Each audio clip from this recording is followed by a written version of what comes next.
In attendance, Commissioner Treese, Commissioner Willie, Commissioner Dick Scouten, and myself, Chair Catherine Harrington. The first thing on our agenda is board and leadership communication. Is there anything the board members wish to share? Commissioner Treese. I'll start out. Last Friday, I attended the Peace March in the Bethany area. It was very impactful, and we have a great community all throughout Washington County, but it was really special to see the people there. We had members of the police department or the sheriff's department there, and the speakers were excellent. We walked from the corner of Springville and 185th down to the Bethany Village, and I have a video of that. There were a lot of people there, a lot of signs, a lot of children. It was great. And then gathered in the plaza and listened to speakers along with an 8-minute and 46-second time of peace and reflection. So it was very well done, and I appreciate folks like Sarah Beachy, who was one of the organizers. So it was well done. We had our opening of two of the BRCs, the Business Recovery Centers, yesterday. And I was at the Beaverton Chamber along with Commissioner Scouten. Jerry will talk about the Hillsborough one. But before we go much further, I'd like to recognize a few people. Melissa DeLizer. When I recognize these people, this is because of the work, and not only the amount of work that they do, but the turnaround, the intensity of getting things done, getting it done well, and really working as a team to help us promote and help the community understand what opportunities are there with the Business Recovery Centers. So Melissa DeLizer was a huge help. Destiny Smay and Bob Clark did the graphics work, and they will be supporting our campaign over the next month. This is the sign that's going up in the various BRCs, so I brought it for everybody to see. That was great work. And then especially we want to recognize Diane Overstreet. She took part of her vacation time over the weekend to help us get ready for the press release and everything that went out. So it's really a shout out to all those folks and a special thank you. But I also want to thank Erin Doyle, because Erin Doyle was the one who said, you need to make sure you thank these people. And I recognize it, but at the same time, I appreciate Erin's leadership in that regard. Tonight, I have the Public Health Advisory Committee. I am also attending by Zoom the CPO1 meeting, community meeting, and on Thursday night I have the Public Advisor or the Policy Advisory Board meeting. Commissioner Willie, did you want to follow on the Hillsborough Business Recovery Center? Yeah, I will. It was a great event as well. I think they videoed some things, took some pictures, posted them on Facebook. So again, the chambers have really taken this on and working hard on getting these things opened. And so yes, of course, a special thanks to Lorraine and Deanna Palm for the 2 chambers that we did the ribbon cuttings, and we have another ribbon cutting coming up with Adelante. So yeah, this has been a really, really cool program. That not only the sign that Pam has shown there, but they have a number of printed materials already in Spanish and in English about, we're open for business, and so it's pretty good what everybody's doing to do this. So yeah, a thank you to and a shout out to everyone. Attended the Fair Board meeting last week. Again, we continue to trying to find ways to do a virtual fair. This is something that's kind of going on around the country, especially in particular to these 4-H kids that have been, in 4-H for their high school years and way before that. And so they're raising livestock that they were going to sell at the fair to fund their college education in many regards. And so obviously when you don't have a fair, that makes it a little bit more difficult. So they're looking at virtual auctions. And so stay tuned for that. It's gonna be very cool, and I'm hopeful that people really step up and pay a little extra premium for their animals that they buy on these livestock auctions. So, yeah, that should be fun, and stay tuned. I'll keep you up to date. Great. Welcome, Commissioner Rogers. Is there anything you want to report on? Just one thing, but out of clarity, I can understand an auction. What's the rest of the fair going to look like?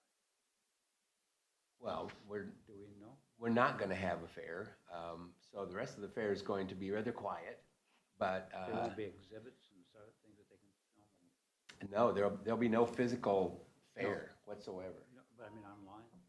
Online, they're still That's what I'm working on talking that. I guess this is kind of a new thing that obviously is sweeping through the fairground and the fairs across the country, and like they're trying to help out the kids, but they're also trying to stimulate interest in fairs. So we'll see. I was just curious what it was going to be.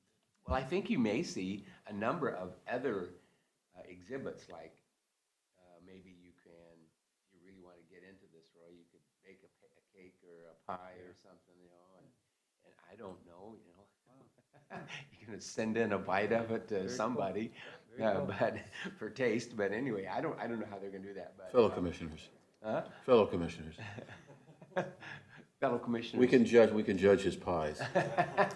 we'll have Roy bring us a pie, and then we'll judge that. Yeah. Anything else, Commissioner Rogers? No, I was just curious about Too that. much But levity. Tualatin's having their open as well, and I'll be attending that and saying a few words. So. What's the date of that? 17th.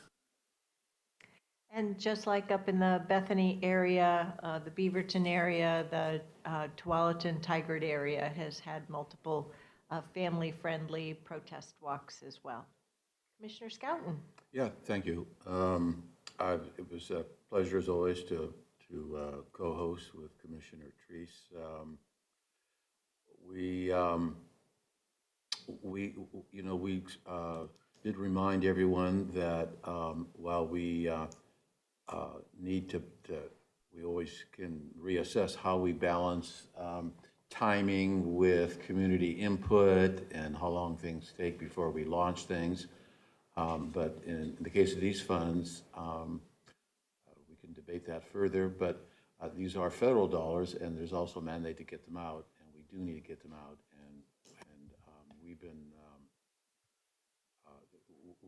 we've also had to deal with impatient, and rightfully so, business people and people in the community who are looking for financial assistance. So we have to balance that off as well. Nice ribbon cutting, and I also want to put out a shout out. Thank you for all those, Pam. But Alex, thank you for your couple of pages of material that kind of got my head straight as far as that event yesterday morning. I've had other things that preoccupied me over the weekend, and so I looked at that stuff for the first time early Monday morning. So I appreciated the briefing documents that you sent me. Couple of other things. Terrific. Of course, we were here for the last Friday for the budget hearings for Clean Water Services. A lot of pride there, and I think rightfully so in those presentations and passion. And it was a great Friday morning and afternoon. Let's see here. What else? I will be, of course, they've got the House District 33 interviews on Friday. I will be here. I think that's going to be held here. Is that correct? And also over Zoom. I know I'll be running the meeting from Zoom. I'll You'll be be doing the remote Zoom? myself. Okay. Yeah, it's just something I still feel like I want to do personally, but yeah. Kevin will be here with you. Good, and maybe I'm the only one, I don't know. That's, which is, we really are feeling in revolutionary times, I think, to some degree, and technologically as well. Other than that, look forward to the Westside Economic Alliance's, there's a program on Thursday morning at 8 a.m. We'll get some further economic analysis. And those numbers that we were all excited about were, as Roy was concerned about, were not accurate. I didn't think they were. Yeah, That's about it, I think, for me. Thank you. Thank you for mentioning the House District 33 appointment meeting that we'll be having this Friday. Our board clerk, Kevin Moss, sent us the questions that our colleagues in Multnomah County are expecting. We did discuss this previously, and I'm of the thinking that Commissioner Treese will be either asking the question, I know I contributed, that I'm most interested in hearing what are, from the candidates, what are the top 3 issues that you know of through the course of the campaign, both for the House district as well as for the state overall? And then also to describe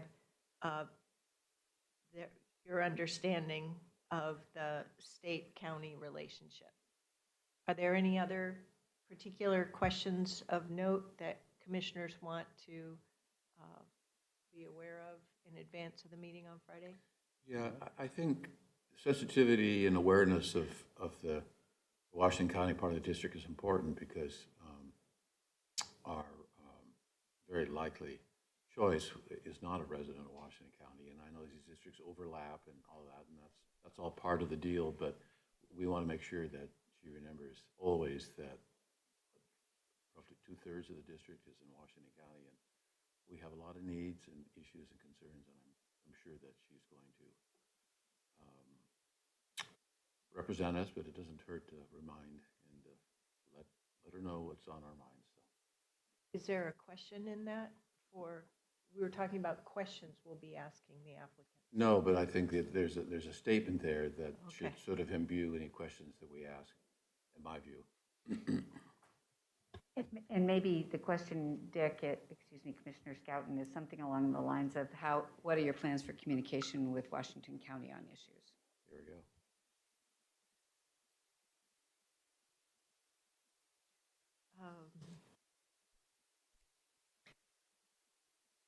One regional thing that I've been tracking is some work with Metro in terms of the next steps for the supporting housing services. So I've asked my Chief of Staff, Elizabeth Mazzara Myers, to fill us all in. Good morning, everyone. Morning. For the record, Elizabeth Mazzara Myers, Chief of Staff to Chair Harrington, and I just want to give you an update on something that I'm going to come around to your offices with later. So as you remember, Here Together ran the campaign that is now what we're calling the Metro Supportive Housing Services. You'll get a full presentation from Ruth next week, but I'm coming to you with a quick heads up because there's something moving forward this week I want you to be aware of. There is a stakeholder advisory table whose goal is to finalize the metrics to measure success. It's a technical table. It's a temporary table that will meet 4 times. There are appointees from each county that are not board appointees, but I made a very strong case that I felt like the board should at least see the list of recommendations coming forward to see if there's someone else you think should be on there, see if there's a red flag with anyone on there. So I'll be coming by after work session with a short list to just get your input and provide it. This is very important to know, this is not the oversight committee, which of course is the longer term committee that we will have, that you will have input on. So just a quick heads up about that. And again, you'll get a full briefing from Ruth, but I wanted to give you some context before I come by your office after work session. And this is really to make sure that some of the technical aspects for the measure are really refined and polished before we all start doing the lifting of the local implementation strategy. So in getting the item to the ballot, there were some particulars that were noted we didn't need in order to put the funding proposal before the voters. But we do want to make sure that we have clarity on the expectations prior to our investing our time and resources in the local implementation strategies. So this list of 4 people, 7. 7 people, who compiled that list? So it was from our internal staff, so Annette Evans and Josh and Comey provided names. I know they asked for a business name from WEA. What Jess Larson told me was this, she used the same sources that she had used for the affordable housing bond to create that list. And I didn't ask for all the details, but I know there was internal recommendations and external. The group will be made up of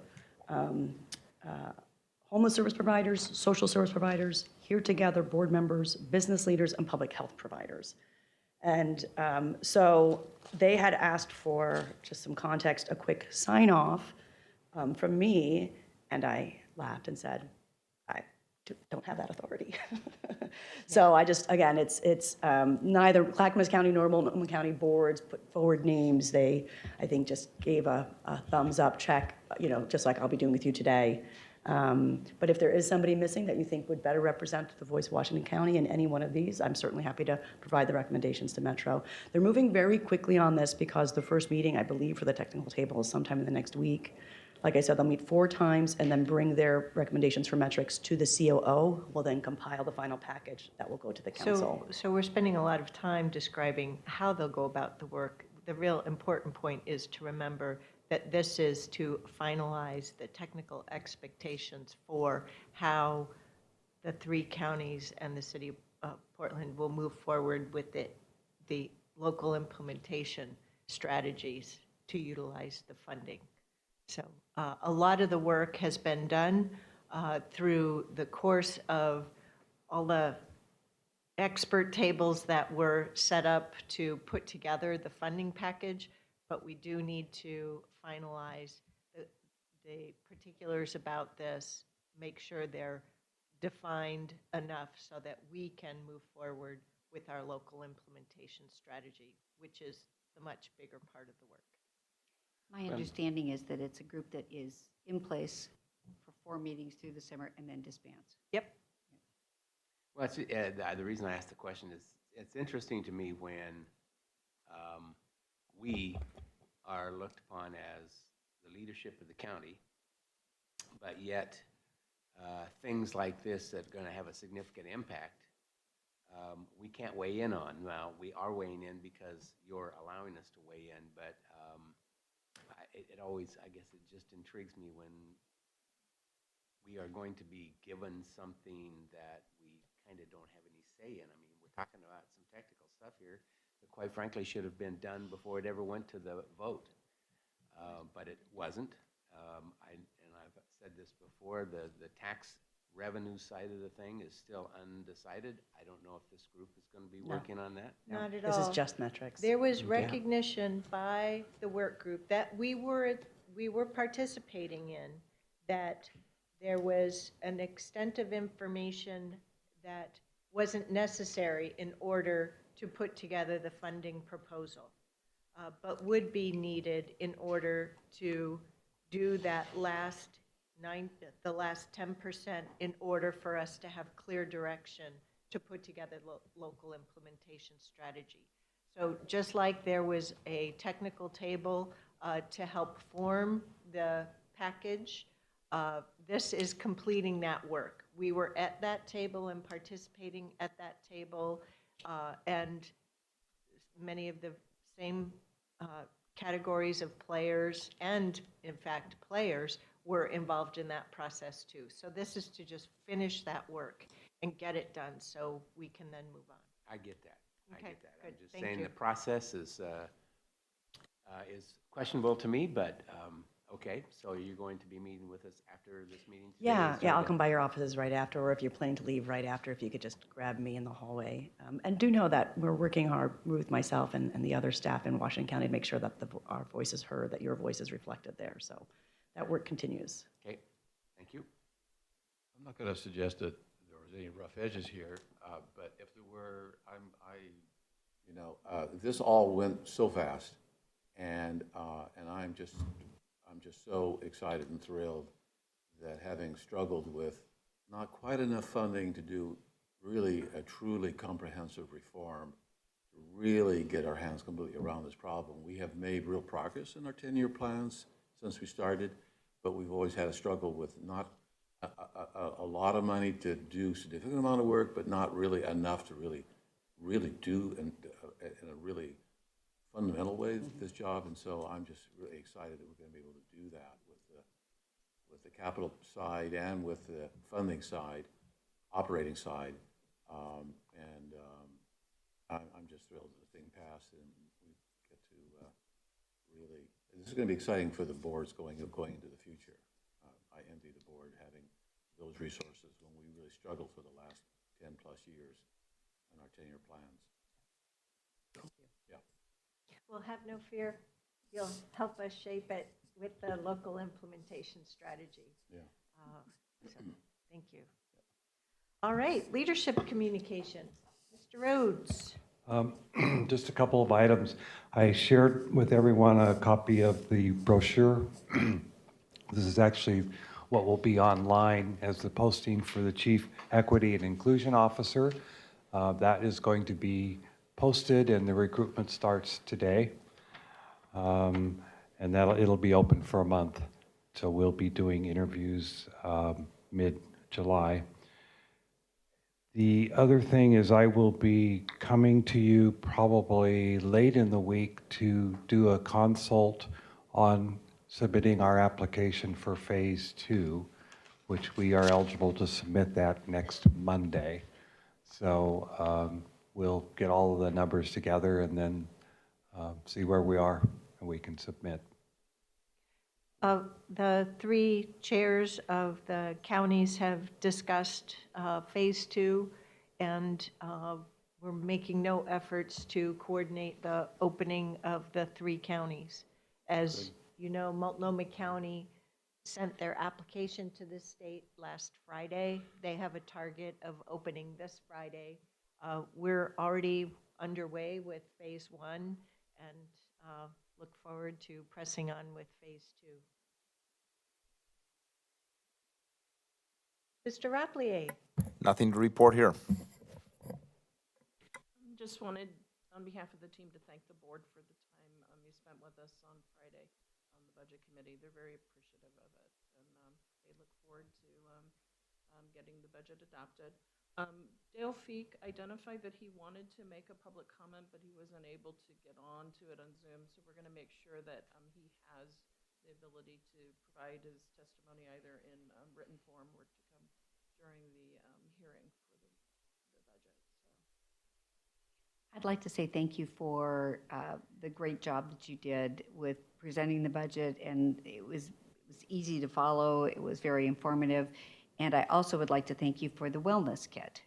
And please pass that along. I have my batteries in my pulse oximeter. I have my thermometer ready to go, and it was very helpful. So thank you. Yeah.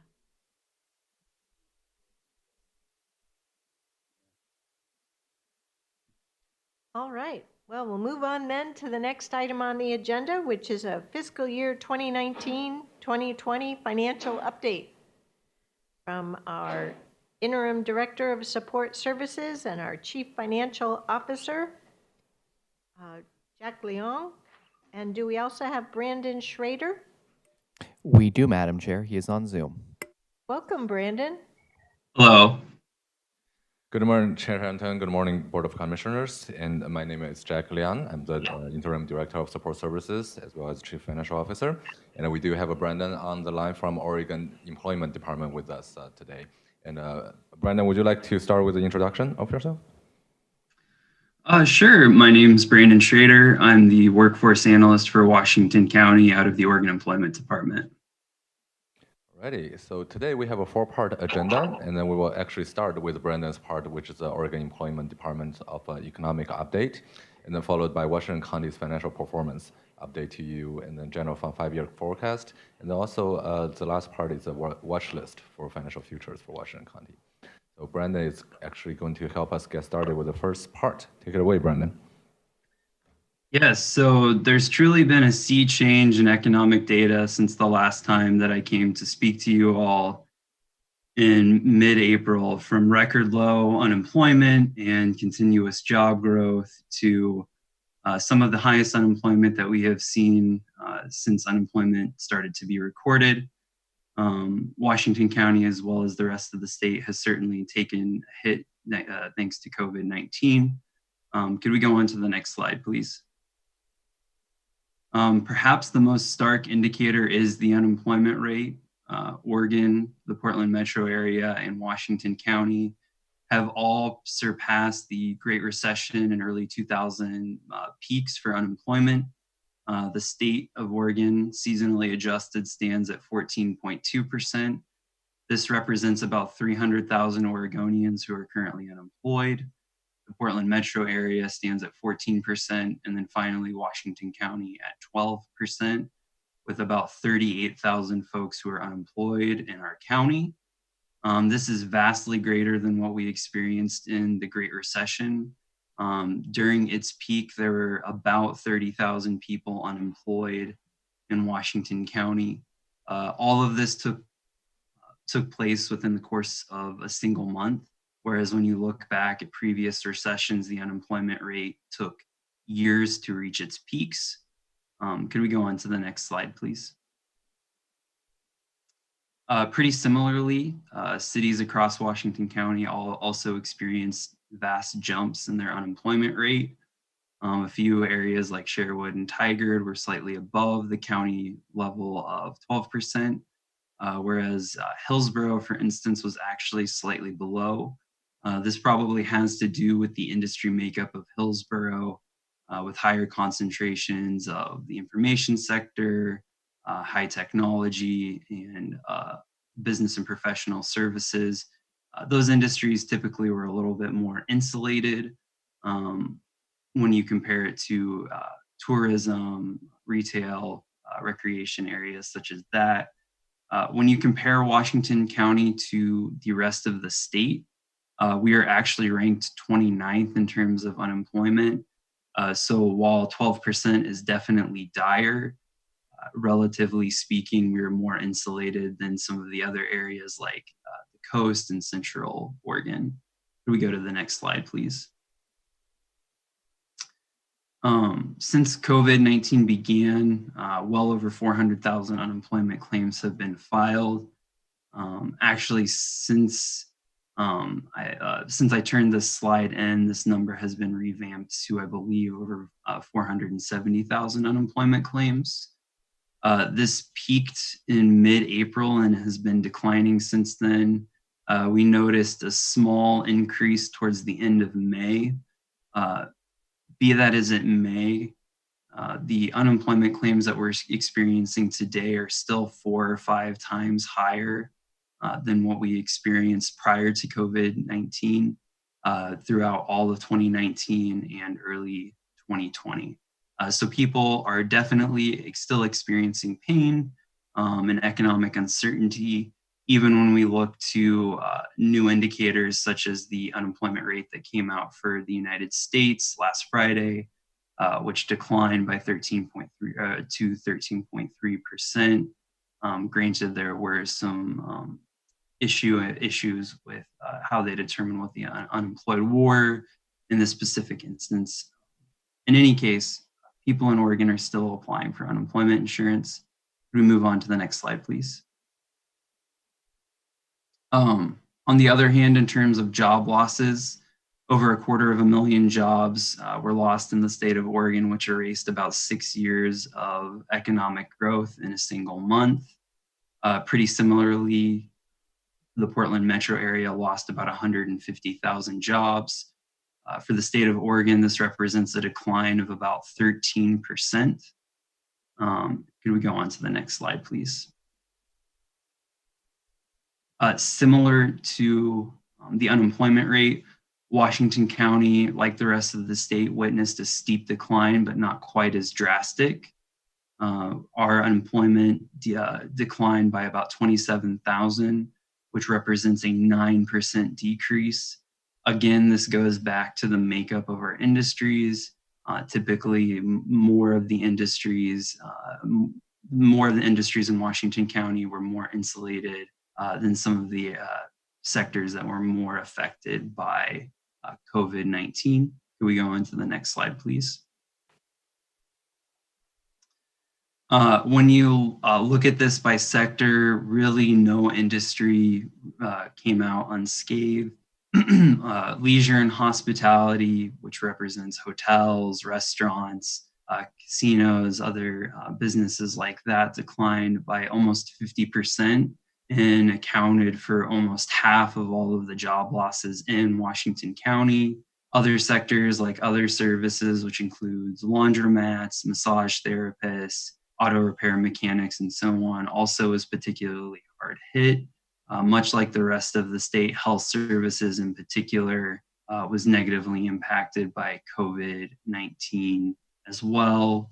As time has gone on, construction, retail trade, and other sectors have been hit pretty hard. Again, when you look to information, professional and business services, as well as financial activities, there was definitely a drop in employment, but more insulated again than some of the other sectors. Can we go to the next slide, please? And without that financial security provided by a job, consumer spending is down across the state and Washington County. Compared with early 2020 in Washington County, consumer spending is down by about 29% and down by about a quarter in the state of Oregon. There was a pretty steep decline after public health measures went into effect in late March to early April. After the stimulus checks began to reach people here in Oregon, there was a slight rebound of about 10%, and it's remained about the same since then. Again, these statistics are prior to most of the state of Oregon or Washington County reopening, so we'll have to see where consumer spending is down the road when those statistics become available. Can we go to the next slide, please? So building off of that, the US Census Bureau came out with two different surveys called Pulse surveys, one for small businesses and one for households. The first survey is the Small Business Pulse survey, and it represents small businesses in the Portland metro area. About 90% of businesses in Portland stated that they had a large or moderate negative impact stemming from COVID-19. 10% stated that there was no impact, and 3% actually saw a large or moderate positive impact on their business activity. This is probably unsurprising, but if we could go to the next slide, please. Perhaps more concerning is that 30% of the small businesses in the Portland area stated that they had a month or less of cash on hand, and this includes financial assistance from mechanisms such as PPP loans. 2% of those stated that they had absolutely no cash on hand. About a third of small businesses stated that they had 1 to 2 months worth of cash on hand, and only 29% had 3 or more months of cash on hand. Can we go to the next slide, please? This is particularly concerning when Portland's business community was asked how long they thought it would take for business activity to return to normal. About 44% of all of Portland's small businesses thought that it would take more than 6 months for business activity to return to normal. Again, when you talk about the amount of cash on hand these businesses have, this is definitely a concern moving forward to see what small businesses will be able to survive the impacts of COVID-19. And then 12% of businesses in the Portland metro area thought that business activity simply would never return to normal, according to the Census Bureau's survey. Either never having the same consumer base that they had prior to this, or potentially not opening back up. Can we go on to the next slide, please? And then finally, I just think it's important to remember the human element of this. It represents mass financial insecurity. And I think that this is well represented in the Household Pulse survey. So this is representative of the state of Oregon as a whole. So 53% of Oregonians reported that someone in their household has lost employment income since COVID-19 began to impact our economy. 17% of Oregonians, which represents about 400,000 adults, stated that they faced housing insecurity. This means that they either missed last month's rent or mortgage payment, or were unsure how they were going to be able to pay for this upcoming month's rent. And then finally, about 8% of adults in Oregon stated that someone in their household lacked a sufficient amount of food from week to week. So whether you're talking about income, housing, or food security, there is definitely a human impact with COVID-19, in addition to all of the economic impacts that we were talking about as well. Could we go to the next slide, please? So if you have any questions for me, I'm happy to answer them now or at the end of the presentation. And if we run out of time, my email address is available there for you to reach out to me in the future. Thank you. Thank you, Brandon. Commissioners, do you have any questions?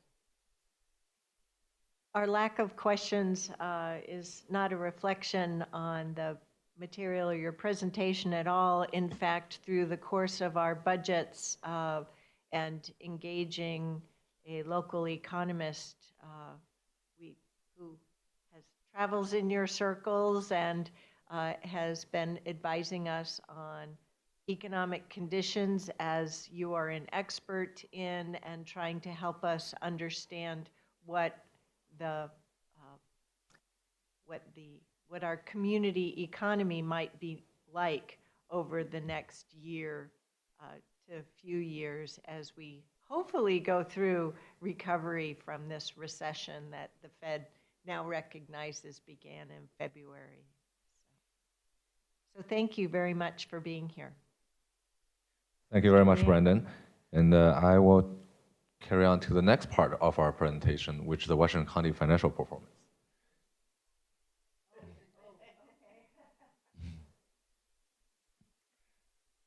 All right, so starting by looking at our county-wide numbers, and this is the number that includes May, the great part of May, because we pull the data as of the end of May 30th, but as we know, our accounting system doesn't quite finish each month on the last day of the month, so it takes about 10 days also to close out the month. So this is the incompleted May number, but still fairly reflective compared to the years before.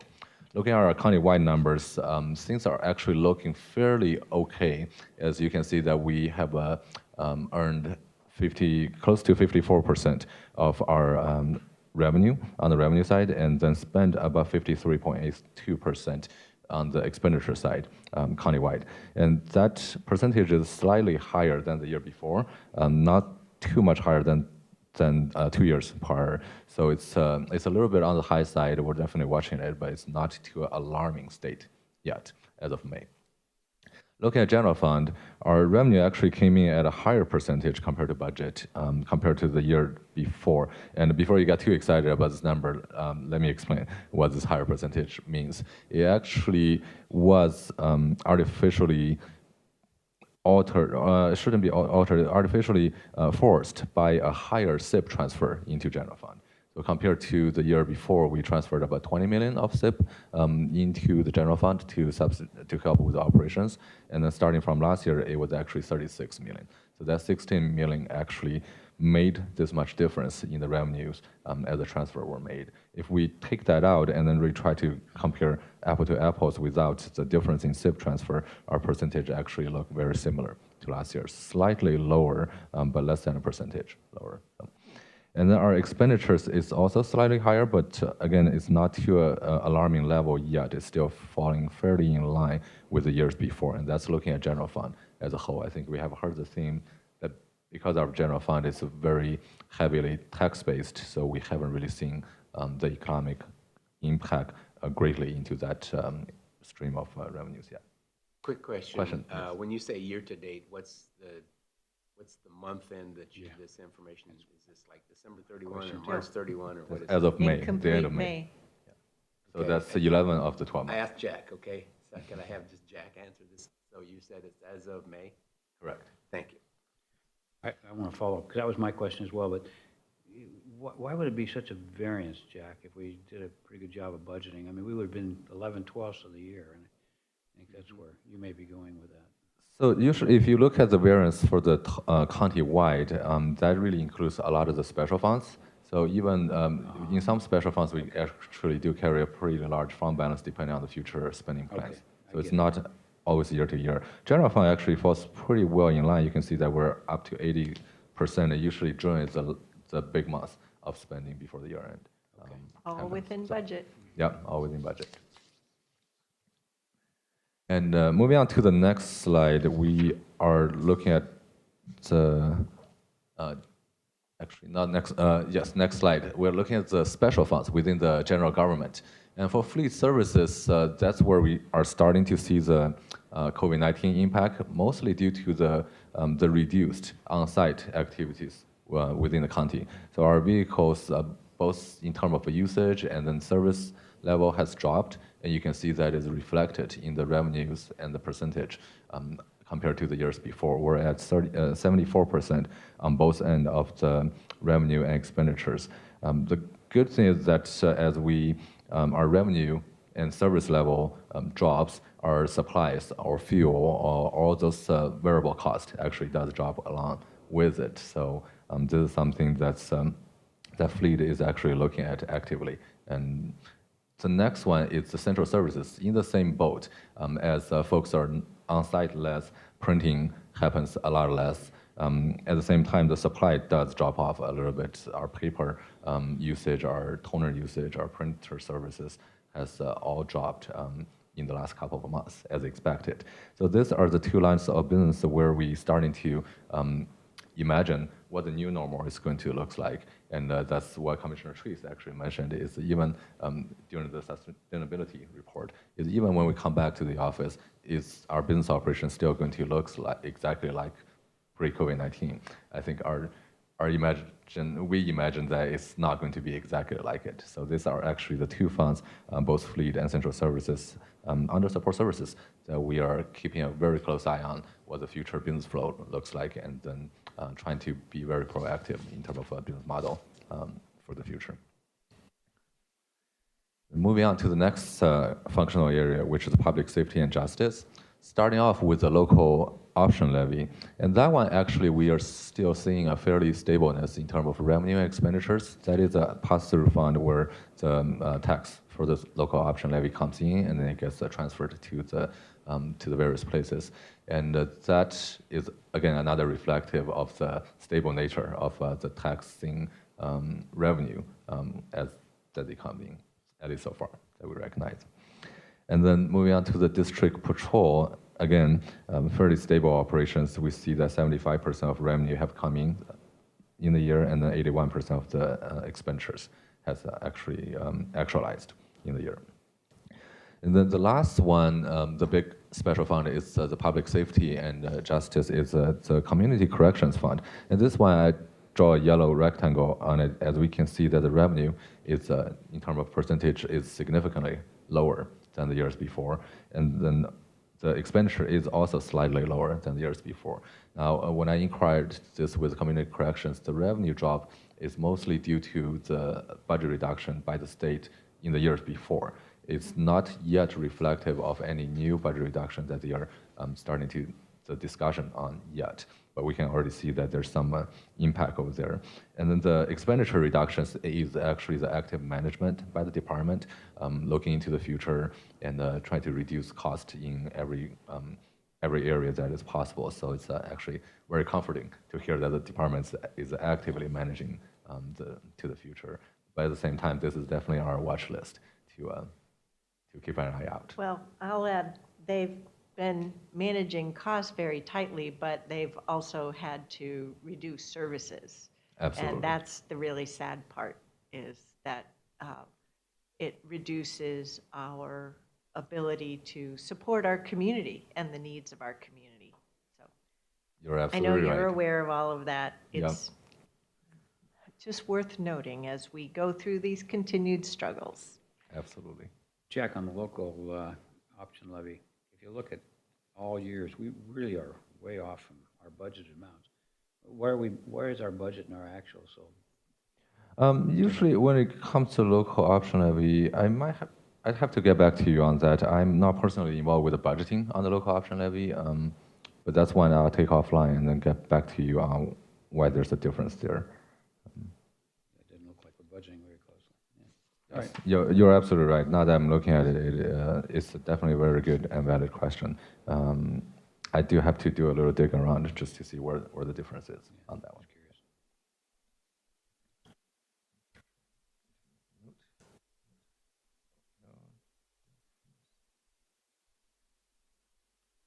All right, moving on to the next functional area. We got the land use and transportation. And that is another one that we are seeing a decline in the revenue there. And the expenditure is holding fairly stable, but the revenue definitely have a much lower percentage compared to the years before. Well, And- it might be helpful to just, as we go through, recognize the main revenue sources. So for the road fund, isn't one of the main revenue sources the gas tax revenues for maintenance of roads?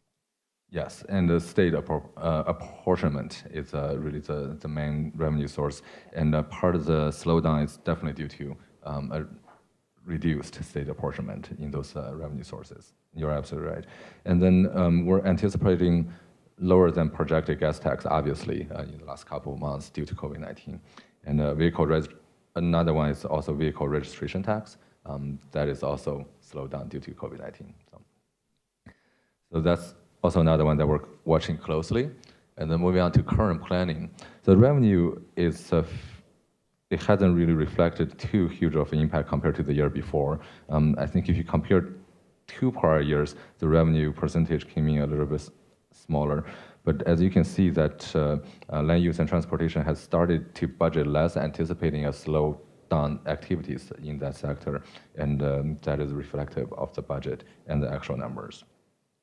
The expenditures is actually higher than the years before, and that is actually due to a more stable staffing. In the prior years, we had a little more vacancy savings. According to the information I got from land use and transportation, we had a fairly more stable staffing this year, and that's why I didn't realize as much savings from vacancies, which is, it doesn't make the number look great, but in reality, it's actually a good thing for operations. And then when it comes to building services, the similar story. It's the revenue is fairly stable, fairly in line to the years before, but then the cost is also a little bit higher. It's also due to a more stable staffing in that particular fund, so for current planning and building services. Then moving on to the next one, which is Housing, Health, and Human Services, or the chair refers to the HHS for this functional area. And then starting with the housing services, the Department of Housing Services operation is fairly stable compared to the years before, 80% on the revenue side, 74% on the expenditure side, so they're definitely trying to control cost, anticipating more volatile economic outlook also.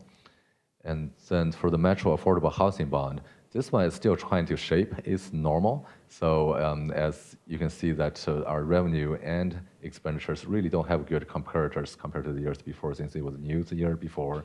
And then this year it has some activities. Next year, actually, we're anticipating a lot of activities with the project. So this one is very similar to a capital project fund at this point. It's very project driven. Yep, getting experience with that phase 1 project. Yes, definitely. And then moving on to the health side of the health and human services, it's starting with human services. We are seeing actually declined revenue compared to the percentage, 88% compared to 103% usually by May of this year, actually very impressive in the past years. And then 30% of the cost has realized. So that is actually an area where we have the lower revenue percentage, which is due to the developmental disability separated out to Fund 191. So it's not necessarily a lower revenue, but it's just separated out to another fund. And there's also timing differences in the state's biannual budget, so that is still to be expected. And the expenditure is also due to timing difference, and is expected to catch up by the end of the year. So according to their year-end projection, the expenditure should catch up to similar to last year's level. This is just probably toward the end of May, some accruals hasn't really been done yet on that. Moving on to the next big one in this area, it's Fund 195, Health Share of Oregon. That one we're seeing a reduction in revenue and then also a reduction in cost. Now that is a true reduction in revenue. That is due to, the revenue is lower due to the Washington County's role of administering the managed Medicaid plan has ended in on December 31st of 2019. So starting on January 1st, 2020, the county's role is transitioning into the development of a new Fund 203, and that is a coordinated care organization. So the line of business and the business model is transitioning a little bit for that fund, and that's something to be expected. But for anything that's not falling in line with the years before, we're definitely trying to keep an eye on it and then keep engaged with the departments on the current status. Next functional area is cultural education and recreation. And that one actually, that's starting off with the co-op library services. That is actually fairly stable. The revenue is also very much tax-based and general fund transfer-based, so very stable in that area. And then the expenditure is fairly stable as well, at 74% of the budgeted amount. And the fair complex, which is coming up next, is where we are starting to see the impact to the TLT tax. And the revenue, it's definitely much lower in terms of percentage compared to the year before. Luckily, COVID-19 didn't, for this year, luckily, COVID-19 didn't happen till towards the last quarter of the year. So we have collected quite a bit of TLT throughout the year. We're at if you look at the numbers, we're at close to 2.4 million compared to the 2.5 million the year before.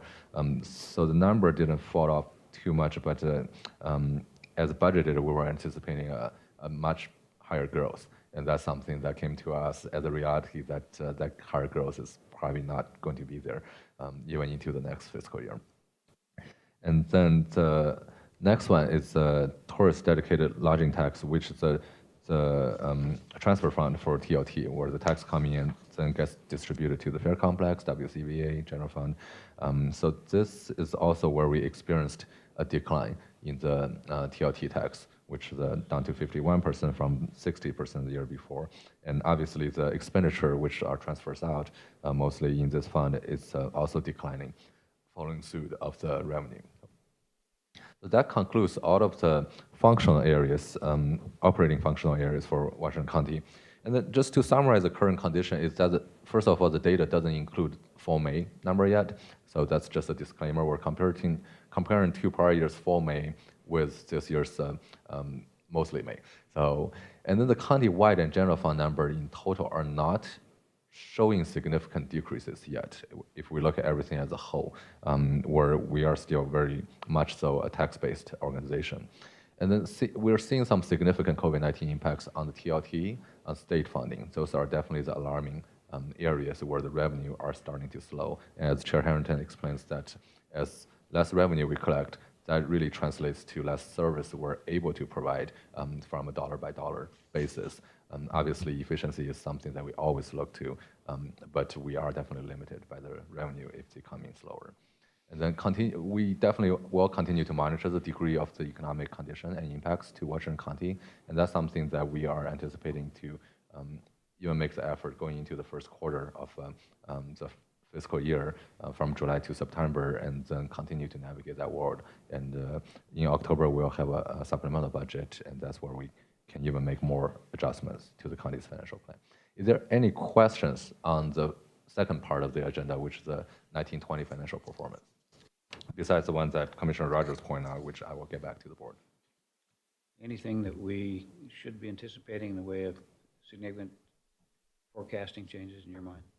I mean, you're just showing actual and budget, but you have some sense of what the year's going to look like? Correct. So that's actually the next part of of our presentation. But just to spill the beans, is we haven't had a chance to fully incorporate changes in forecast. So this next part is actually more of a refresher, which is still reflective of what we used for the budget. But we can definitely discuss a little bit of what are some of the areas we see. I'll wait. That's okay. Any other questions for this part? Nope. Alrighty. So moving on to the next part, which is the general fund 5-year forecast. And as I was explaining, this has been definitely a rush trying to get this year's budget together. So we have some new information, so like the TLT is obvious one, but we haven't really incorporated that into our forecast yet. So let's start with a refresher of what we started at the beginning of this budget season, which is also incorporated into the proposed budget. Is the assessed value we're anticipating 4.5% growth for 21, and then 22, 23 we're anticipating a decline, and then even more of a decline of 24, 25. Now we're starting to see, we're still seeing mixed signals in the economy, right? The financial sector is still fairly stable. The small business world is obviously significantly impacted. The employment number is still high at an alarming level. So it's really hard for us to, the tricky part of this is it's really hard for us to anticipate, is this going to be a long recession or a short recession? As we're building over here, is we're anticipating that as a 5-year kind of a long recession, but long but slow recession. But it could very well be a short and significant recession, and then with a good rebound. So we just don't know that yet. And that's another reason why we haven't really updated the forecast in any drastic way, just because we're still waiting to see a little more of what next year looks like. That's on the assessed value. So that's what we had built in our current forecast. Moving on into transient lodging tax growth. As originally anticipated, we're definitely anticipated a much slower growth rate, which is 2%, and then a bounce back in about 2 years of the travel industry back to 6%, which is still moderate compared to our history. We had years of double-digit growth, and then even in the last couple of years before COVID-19, we were experiencing between 8% to 10% of the TLT growth. So this is still moderate, but then looking at the current number, I can tell you that in our next iteration of the TLT projection, we will probably dial those numbers back and those growth factors, possibly even to a negative reduction rather than a growth. And other revenue growth is assuming that 2021 overall revenue collection reduced by 2%. Now we don't see that in the overall numbers yet, but we definitely see that significance in some sectors. So as June hits, as the most activities in the year, most year-end activities happens in the year, it could change that number. We still think that is a fairly conservative assumption of a 2% reduction when it comes to the 1920 numbers as well as 2021 numbers. So most likely we're going to stick with that just to be conservative for now. And then for fiscal year 22-25, growth remains at 4%. And that is something that we are just being fairly optimistic in terms of other revenues. And then as the economic activity starts again, we're hoping like our recording tax, our transfer tax, recording fees, all these other departmental fees is going to hold up. That's our hope. So. And on the expenditure side, we're assuming still close to 0% growth for FTE, just being conservative, except for the existing as in fiscal year 21 budget already. COLA average at 2.5%, and our actual is 2.6% this year, so not too far off. Salary increase 1.5% annually, health benefit 4% annually, and the overall budget reduction 1% to 2% for the next 5 years after hard increases, meaning those COLA, the salary increases, the hard to change costs. Yes, Chair Harrington. I think it bears repeating that this is general fund. This is the general fund, yes. Thank you very much for that clarification. Given those 77 special funds. Absolutely. Where we know, even with our proposed budget, we have FTE increases funded through special funds. Absolutely, yes. And this entire forecast actually, just to be clarified, is the general funds, the 5-year forecast. And then the required actual spending, we're still assuming at 94% for departments. And then on the material and services growth side is we are going to assume and try our best to hit the 0% growth target for the next 5 years for now. But it just depends. If we look at the economy, it's coming back up better with all the stimulus package, with the the help of the reopening, that number could change. And the overall budget reduction is also 1% to 2%, so that's the same on both the personnel side and the M&S side. And the required actual spending is at 90%. That's our historical trend at the county. So that is the same chart that you're seeing in the proposed budget, which we are anticipating still a dip down in our fund balance into the 15% range. And then if nothing else changes, we're seeing it even go below the 15% range in the next 3 years following the upcoming fiscal year. And that is something that we definitely will actively manage to and continuously work with the board on the comfort level with going to the reserves to get through the tougher times. So, any questions about this part of the presentation? Yeah, the one I have is that on your revenue assumptions, 4.5% to 4%, your salary increases and benefits, which are pretty much in market, 4 to 4.5%. That leaves no growth for anything else. Am I drawing the wrong conclusion from what you wrote? Yes. So looking at our projection, in the last couple of years, our expenditure definitely have been growing at a faster pace than the revenue, and that is something in our finance profession is actually fairly alarming. Is that the structure of our budget may be at risk if that trend continues. So even in this year's budget development, there is a conscious effort trying to slow down the expenditure growth and while anticipating stable revenue growth, just to balance those two sides. It's a red flag for me, yeah. Yeah, you're definitely on point for that. And any other questions? For Yeah, this part? not sure I followed all of that, Roy, sorry. I'm just looking at the total fund balance. Oh, I see, and net revenue, okay. I was looking at the wrong numbers here. So our fund balance is projected to significantly go down below our 15% under this scenario. Correct.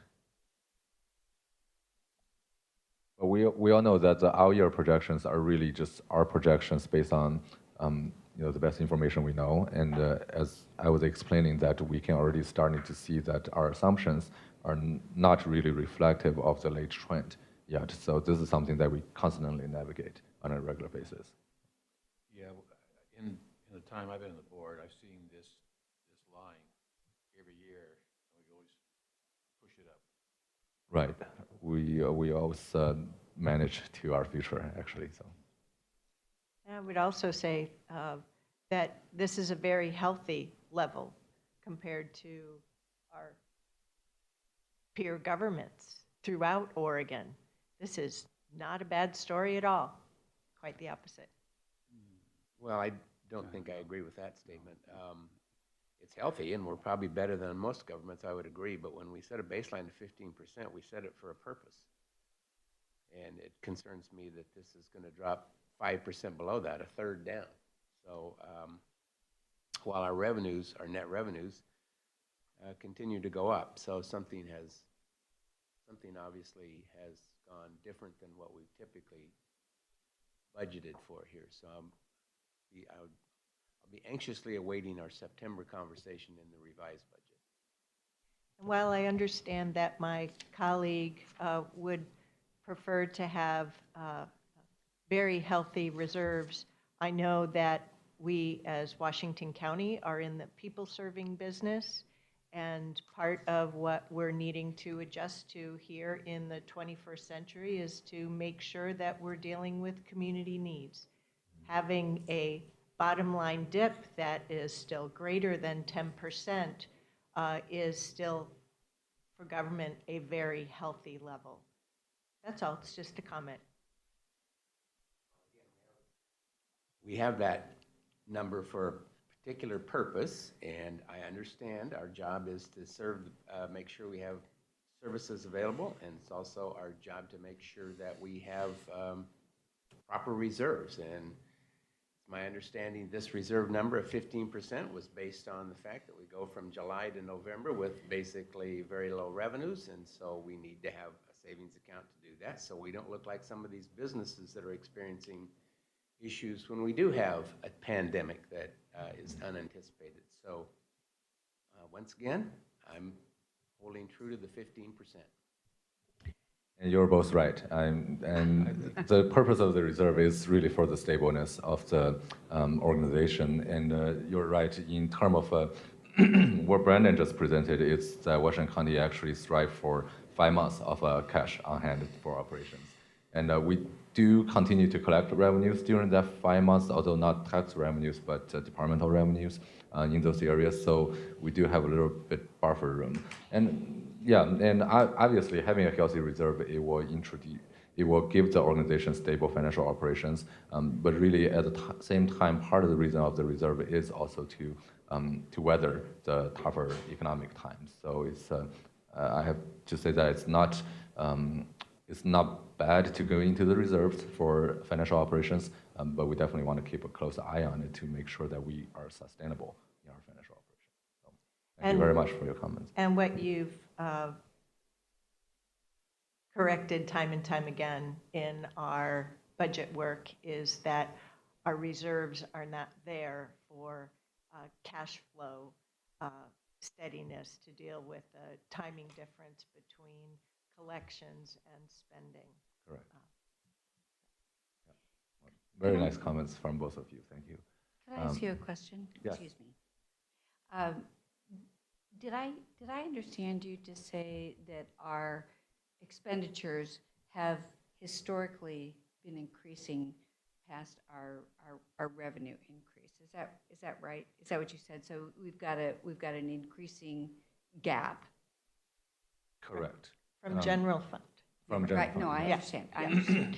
So, okay, I just want to be able to process that information and understand what the gap means. And just to clarify, is that has been a purposed spending, as if you recall in our previous conversations, is that about 4 years ago, that's where the county administration recognized that our reserves and our fund balance are getting too high in the general fund. Yes.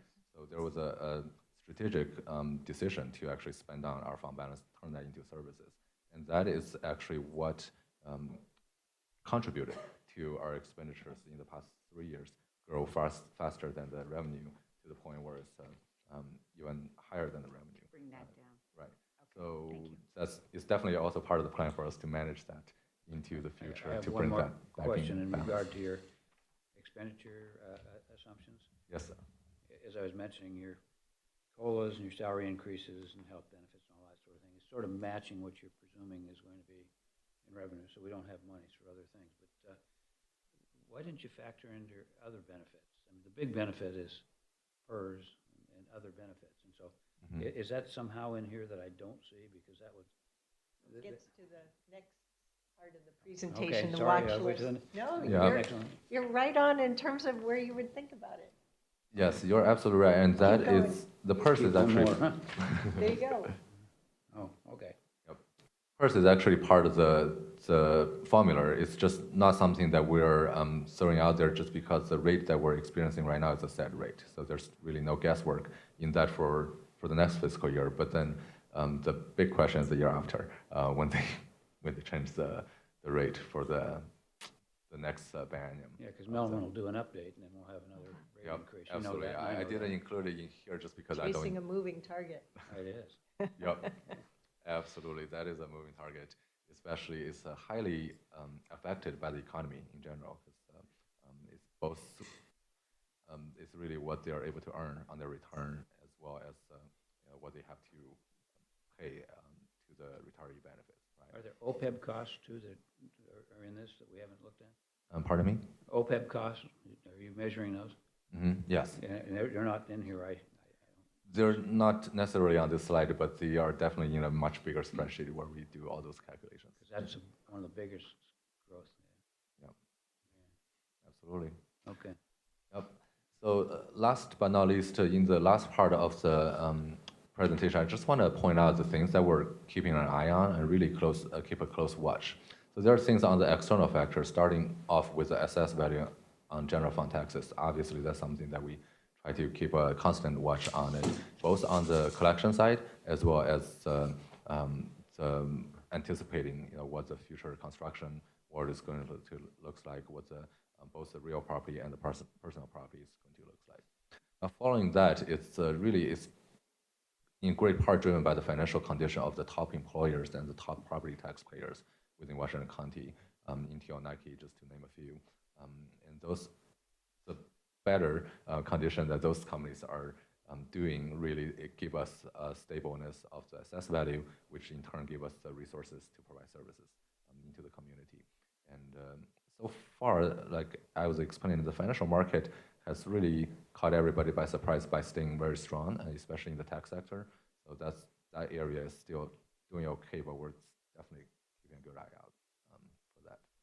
And then the federal and state funding changes, and that is another great place where it affects our ability to provide services, especially in some of the special funds. So that's also another one that we're keeping a close eye on.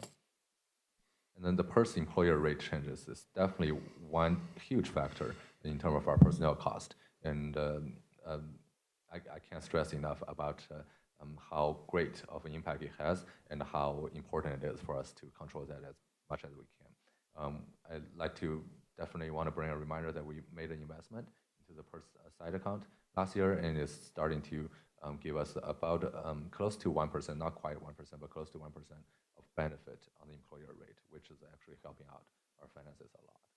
It's a really good long-term investment.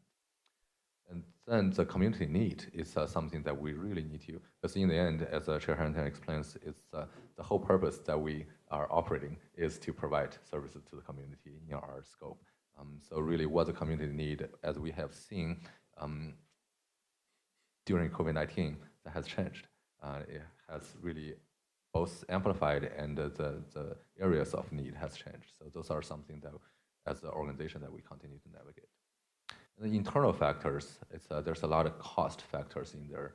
So really the departmental budget to actual spend rate is a big one. It's that we have to hold good lines on the 94% on personnel services, 90% on M&S, and that's something that we constantly monitor, and that's why we actually look at these percentages on a regular basis.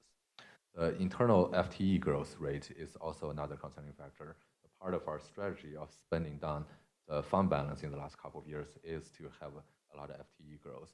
And that trend, if that trend continues, we will continue to have an unstructured revenue compared to the expenditures. And that's something that we want to be very strategic about. And then looking at the sustainable business and program models, that brings me back to my conversation about within support services, we're looking at fleet and central services, what the future business model is going to look like. How do we do things more efficiently? How do we do things more smartly? And I'm sure every department is looking through that, and that's something that's really important. As revenue is starting to be a little unstable, for us to maintain services, the first thing that we look at is really how do we do business, and are we realizing all the efficiencies? And the operational efficiency, so it goes hand in hand with what I was just talking about. And then the emergency preparedness. Can't stress enough about how our emergency management has really stepped up. The public health in HHS has really stepped up to help the community during a time like this. And then compared to less prepared organizations, I think there's a financial factor to it. The better we are prepared, the actually cost that we are able to save during this kind of operations, which we can turn more revenues, turn more resources into the community. So that's just another thing that I want to highlight, especially given the current economic condition and the current event, is emergency preparedness is actually something huge in terms of a cost factor into the future. So that's really the few factors, few of many factors that I want to highlight as a watch list. Is there any questions about what we're kind of keeping our tabs on? And is there any comments or suggestions from your board? Are there particular special funds that you're concerned about when it comes to particularly the federal and state funding challenges? Absolutely. So we're definitely trying to navigate the state world about their funding cut, and their obviously the public safety sector, the community corrections, juvenile are hearing alarming news from the state budget. We haven't had enough time to do a comprehensive analysis yet, but that's definitely in the works. Great. Yeah, there definitely are, and TOT and the fair complex, those are definitely areas that we keep a good eye on and then try to anticipate. One comment, one suggestion. The comment is that have you considered looking at maybe more enterprise funds or internal service funds to segregate out some of those costs so that we can look at what those funding is? The general fund looks like it's getting to be a little bulky in terms of the things that it does. So just as a suggestion, a thought to do that. And the other thing, to make things more readable, I find for people who may not have the same either interest or knowledge to work from, is use indicators that would show where there's an alarm. You know, should I know this sounds pretty simple, but almost like a red means that we need to be paying attention, so that it calls attention to things. So it might be helpful, because that way we're just not looking at a bunch of numbers and trying to understand them, versus saying that's getting to be something we ought to have some concern. I'm going to jump off the cliff, but at least we know that we have some issues. So just for presentation, just thought. Absolutely. Thank you for that suggestion. We'll try to incorporate that. As you know, that this financial update is still fairly a new process here at the county, so we definitely will continue to improve it. Sure, you're doing good. Any other questions? Well, I know I'm looking forward to our learning more together with the supplemental budget work in October. As we look ahead towards October of 2020, we'll, compared to 2019 and then probably what you experienced in 2018, we'll need to be spending more time as a board with you on what we've learned from the reality and how do we adjust moving forward. So our CAO, in partnership with you, has tried to set us up for that. We went over the condition of that in our roundtable last week in terms of our look ahead. So it just means a little bit of a focus change for us coming this fall.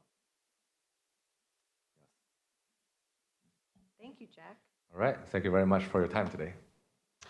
All right, before we go on to our next topic, we'll be taking a break for 15 minutes. So we'll see you back here at 10:05. Thank you.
Business Week.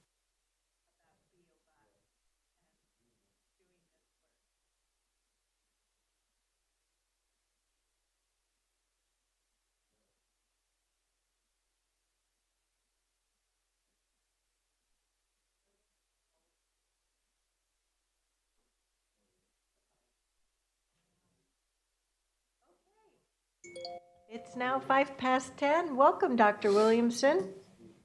It's good to have you here to tell us more about how you're using science to learn more about science.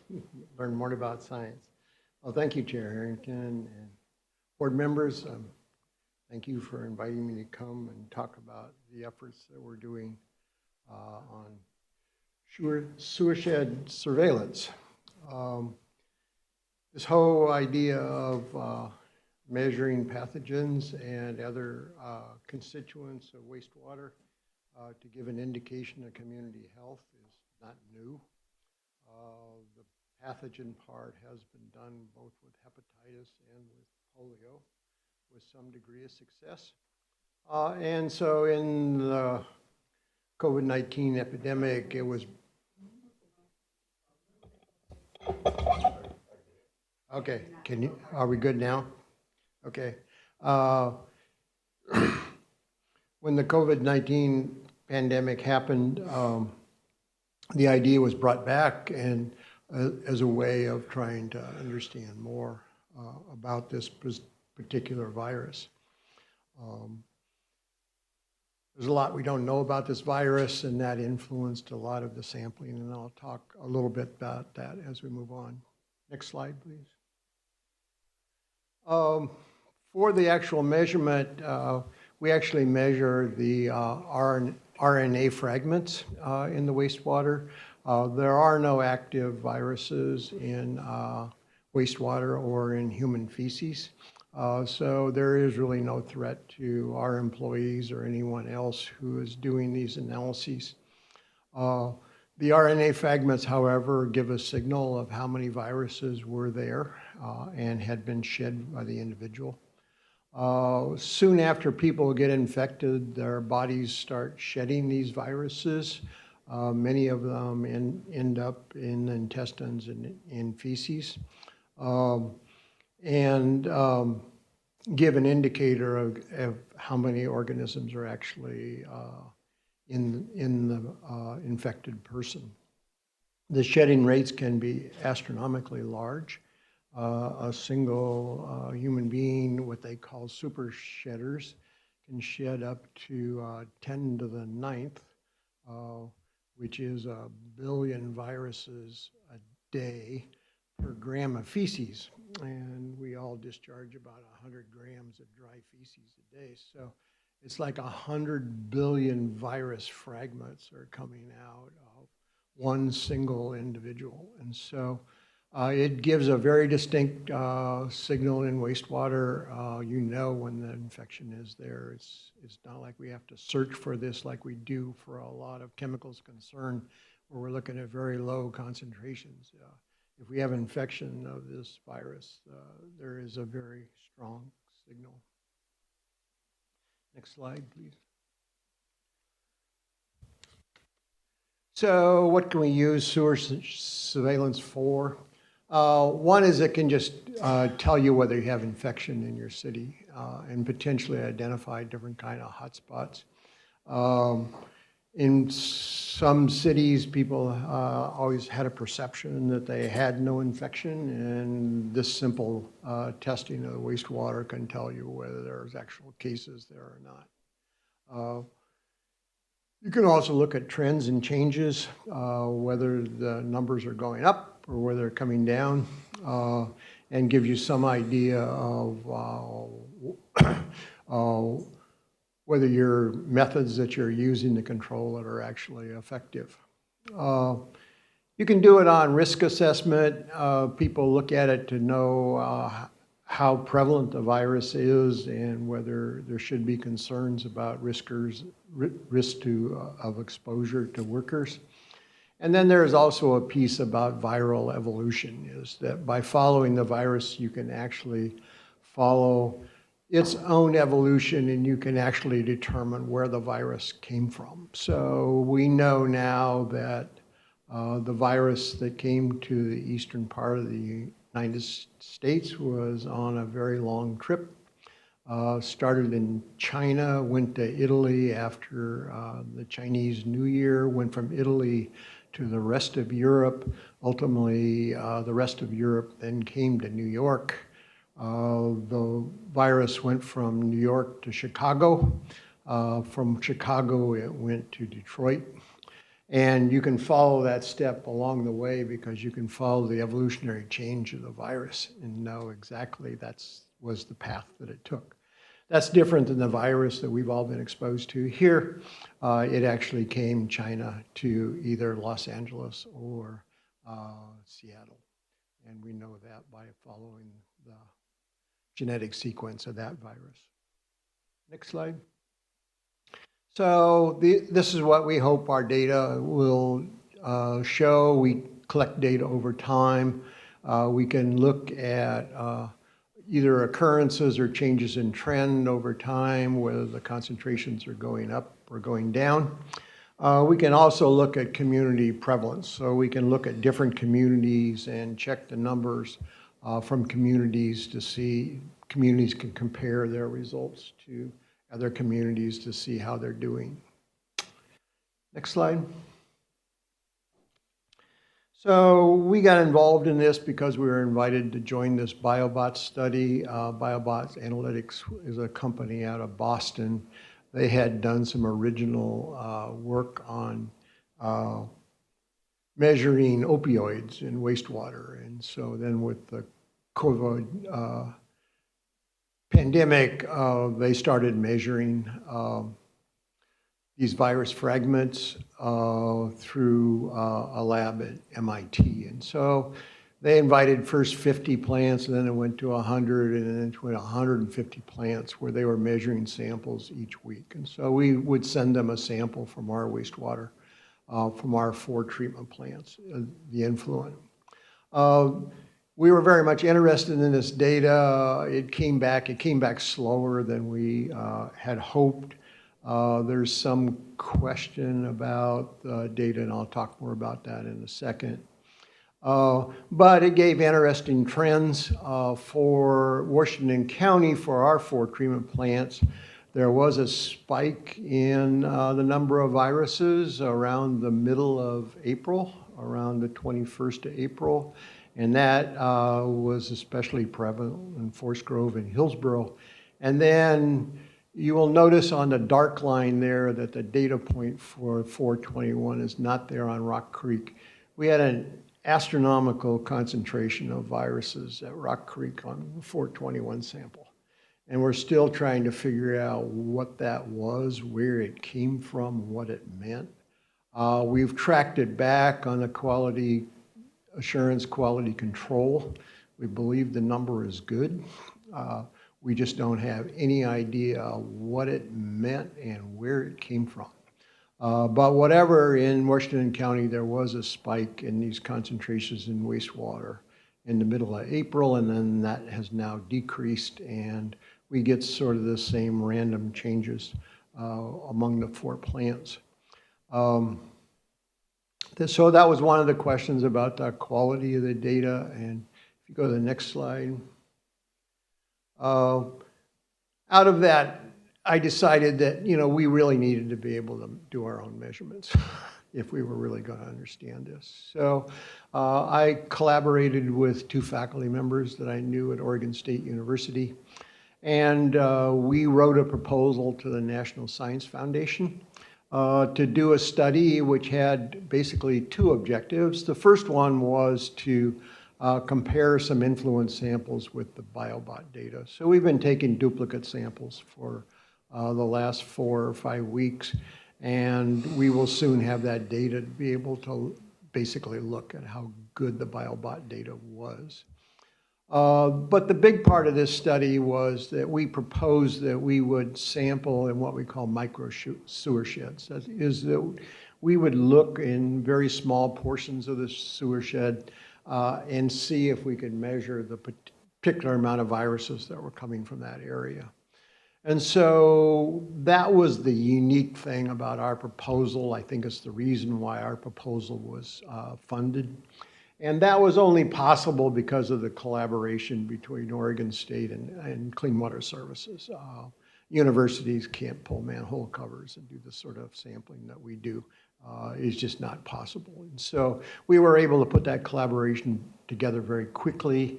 We wrote this proposal in a matter of 2 days, and we had it funded within 2 weeks, is how fast things were moving. And so it was one of those days, one of those opportunities, if we would have waited a week, it would have been gone.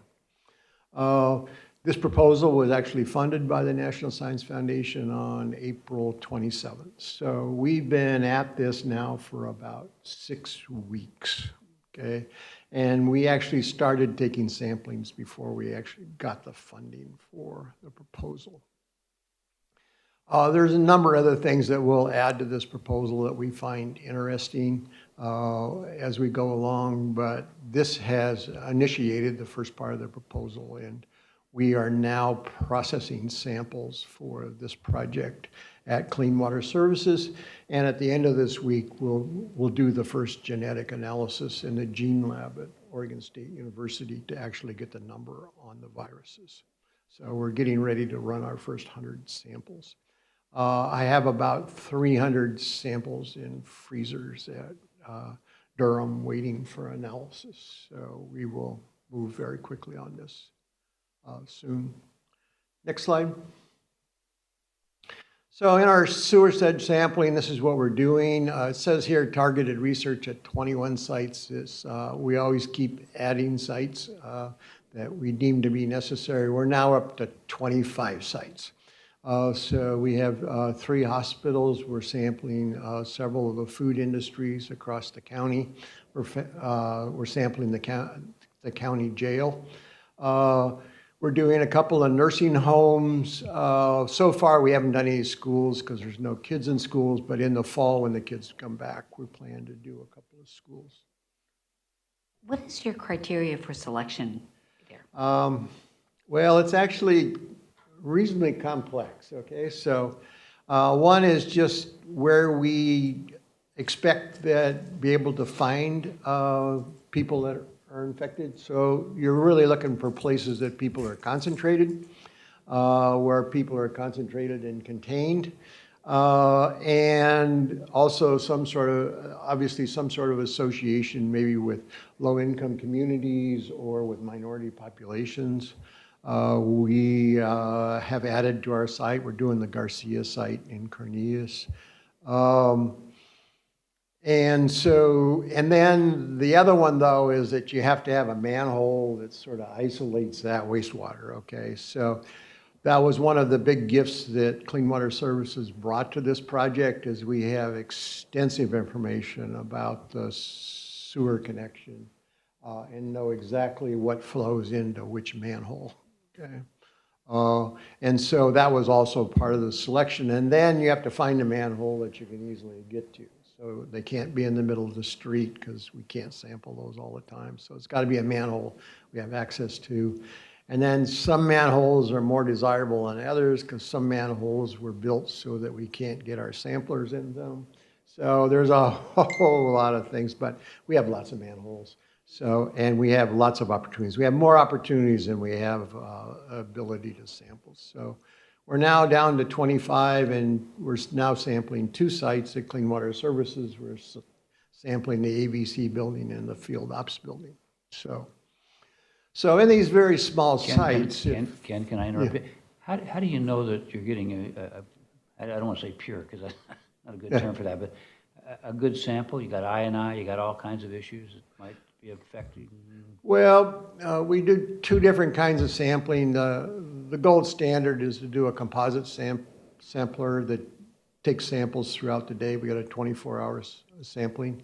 We only have so many composite samplers. We have about 16 composite samplers.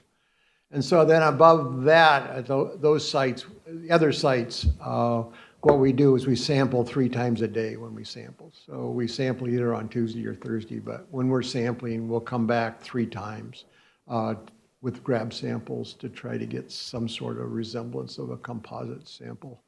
What we tried to do is put the composite samplers on the smaller flows because we think that they would have the more variation throughout the day. And that's another part going to be of our study is we're actually going to do a study on sampling. Okay, so we're going to look at, you know, how much better data do you get from a composite sample do you do versus 1, 3, 5 times a day taking grab samples or whatever. So we're going to do that. And some of the sites like we're have a sampler at the Dawson pump station. Well, the Dawson pump station has 10 million gallons a day comes through it. Okay, so it's huge flow. And then it's all the way down where we have a sampler on one nursing home. And that one's interesting because it's in a manhole such that the flow from the nursing home comes up in about halfway up the manhole. So we can sample from that flow that's coming directly in. We know that all that wastewater is coming from that nursing home. And they only have one discharge pipe from that nursing home. They have about 360 people in that nursing home. So we make note of all that sort of stuff, but the more isolated it can be, the better. In Forest Grove, we're sampling 3 food industries. They're all on the same sewer line. So there's 3 industries there. They all process food, and they're all on one sewer line. So we know what that is. So we have a pretty good idea what some of these are. Yeah. So we want to sample these once a week for a year. Once we get the data back, it may prove that we need to sample more often than once a week. We don't know. We got to get some data back here, and maybe we'll adjust our sampling program when we do that. But right now, we're up to 25 sites collecting samples once a week. It's interesting in Washington County, as near as I can tell, there's been 3 outbreaks in Washington County of concentrated number of cases, although those were at food processing facilities. And we actually have samplers on 2 of those 3 cases. So it'll be interesting to look at our data and see whether we picked up those spikes in cases in our wastewater samples from those sites. So it doesn't take much in these small sites, given the amount of shedding that comes from an infected individual. One of these small sites, we're going to see a huge increase in the number of viruses per liter of wastewater.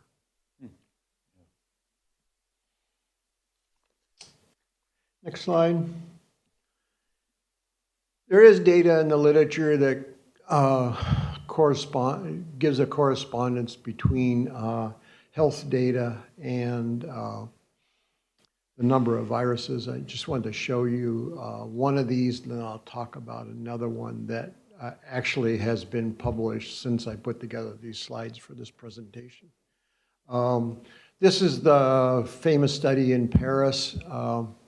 If you look at the top line is the number of deaths in Paris from COVID-19. The gray line there is the number of viruses that were in the wastewater in the city of Paris, and the blue line is the number of viruses that were in wastewater in the surrounding suburbs.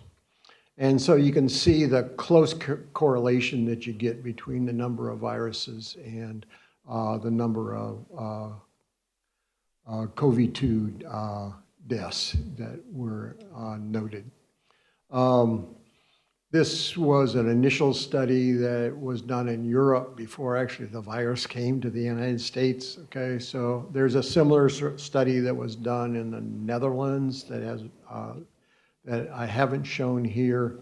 But more recently, there's been a study done in New Haven, Connecticut. Now, Connecticut had a very high number of cases, very similar to what was in New York. You know, don't hear much about Connecticut, but they had a very high number of cases.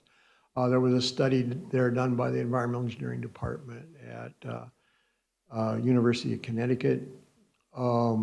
And they were able to get a very good correlation between the number of viruses and the new cases per day that showed up in the hospital. And that correlation was almost perfect. And they were able to show that there was about 1,000 viruses per liter increase in the wastewater for every new case that showed up in the community.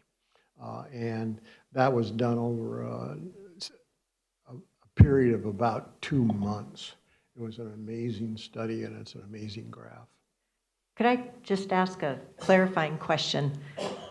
As we've been on this COVID journey, we've heard a bit about people who are showing symptoms versus folks who are infected but are asymptomatic. If someone is asymptomatic, are they still shedding the virus and this RNA material that can be measured? Yes, they're still shedding the material if they're asymptomatic. There was some new data that came out today from the World Health Organization that suggests that those asymptomatic people are not infectious. So that was like new, okay? So there's always something new every day. And then just before I left, when I looked at it, it said that the World Health Organization was backpedaling on that. So I don't know what that means, okay? And that, I can tell you, is like minutes old, okay? But yes, they're still, the asymptomatic people are still shedding the material. Their body is still fighting it. Yeah, they're just more effective at fighting it that keeps the symptoms down. Yeah. So this is sort of the gold standard that we're looking for, is we'd like to be able to try to ascertain, this correlation between the concentration in wastewater and some sort of clinical measurement of a health effect, okay? So that's my next point there, is that whoever's doing this needs to collaborate with the various health departments, and I'll talk to you about some of the collaborations we're trying to create. Next slide. So the first one is what's called the TRACE program at Oregon State University. This is a consortium of the colleges of Public Health and Human Sciences, Science, Vet Medicine, and Agricultural Science. And what they want to do is to be able to go into a community and do human testing. So they do nasal swabs, and they also do antibody testing of blood for a truly random sample. And so their idea would be to ascertain the prevalence of the COVID-19 in a community by coming in and sampling maybe 1,000 people at one particular time. And so they contract with people. So far, they've contracted with the city of Corvallis and also with the city of Bend. And so our particular group, Dr. Radke and Kelly and myself, we have contracted with them to do sewer surveillance at the same time that they do their human testing. Okay, so at those times we go in and we sample throughout the sewer shed and also at the wastewater treatment plant, and then try to correlate those samples to what they find in the human population. That process was just done in its entirety a week ago at Bend. In a large study, it was there, and we're just processing the water samples tomorrow for the Bend experiment. They were in negotiations of trying to do that in Newport, and Newport was sort of like, yes, no, that's too expensive, whatever. But I would guess with the outbreak that just happened in Newport is that the TRACE people will be showing up there next week. And then we recently contracted with Oregon State University to follow COVID-19 in the student population for the next 2 years. And so we just signed a $4.5 million contract with Oregon State University to do that testing of OSU students and and also all the wastewater on the campus.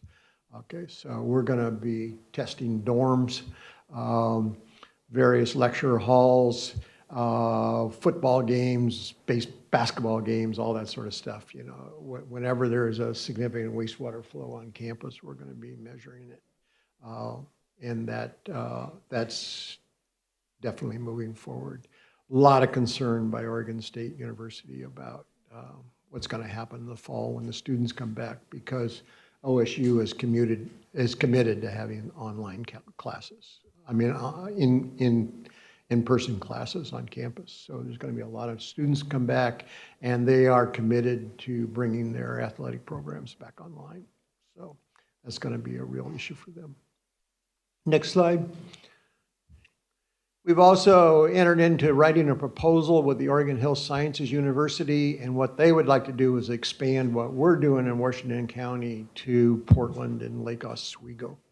And what they would do is they would do human testing at the same time.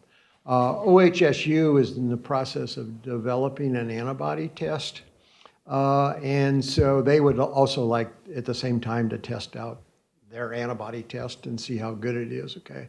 OHSU presently has two sites where you can walk in and get tested. One of them is here in Hillsborough. The other one's in North Portland. And so they have a lot of data on people who are infected and where do they live and all that sort of thing that you could correlate with a wastewater study. So we agreed to write a proposal with them. We worked with Portland and Lake Oswego, got them online, told them what they would have to do, said we'd show them how to do it. We actually wouldn't do that sampling. Portland and Lake Oswego would have to do it. But we would probably do some or not all of the measurement of the virus fragments in our laboratories. So they're presently looking for funding for this project. I think they have it partially funded by some kind of donor, but they're trying to get, I think, some money from CDC to fund the rest of it. So this thing, I think, is sort of 50-50 about whether it's going to go or not. The work with Oregon State University is 100%. That one's signed and it's done. But this one, I think, is sort of 50-50, where we are presently asking for $600,000 to be involved in study with them. Next slide. And then lastly, we're working with the Oregon Health Authority, and what they would like to do is do the BioBot equivalent research in treatment plants in Oregon. So what they want to do is contract to run samples once a week for about 30 treatment plants in Oregon. And they're primarily interested in the small communities in Oregon because they're worried about an outbreak in some small community. With this testing, what you can do is you can find an outbreak in a community 2 to 4 weeks sooner than you'll find it by people showing up in a hospital. So it basically buys you a month of time in an outbreak in a community. And so they see that as a definite advantage, and they see this as a way of trying to deal with many of these small communities that don't have a really active public health department. So this would be funded by a CDC grant that OHA has.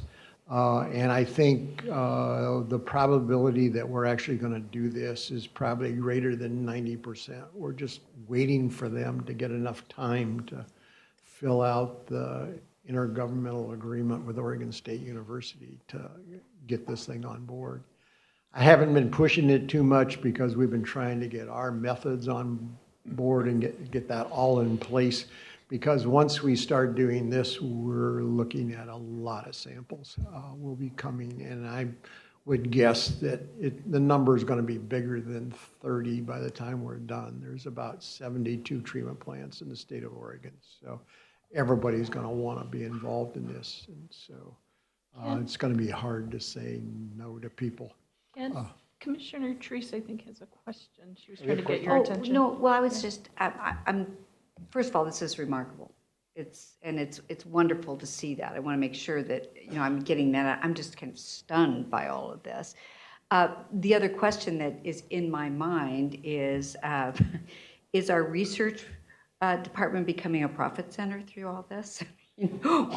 What is it? What's happening from that standpoint? And I don't mean that was a little bit. It's more, how are we balancing the service costs in relationship to the organization as a whole? Okay.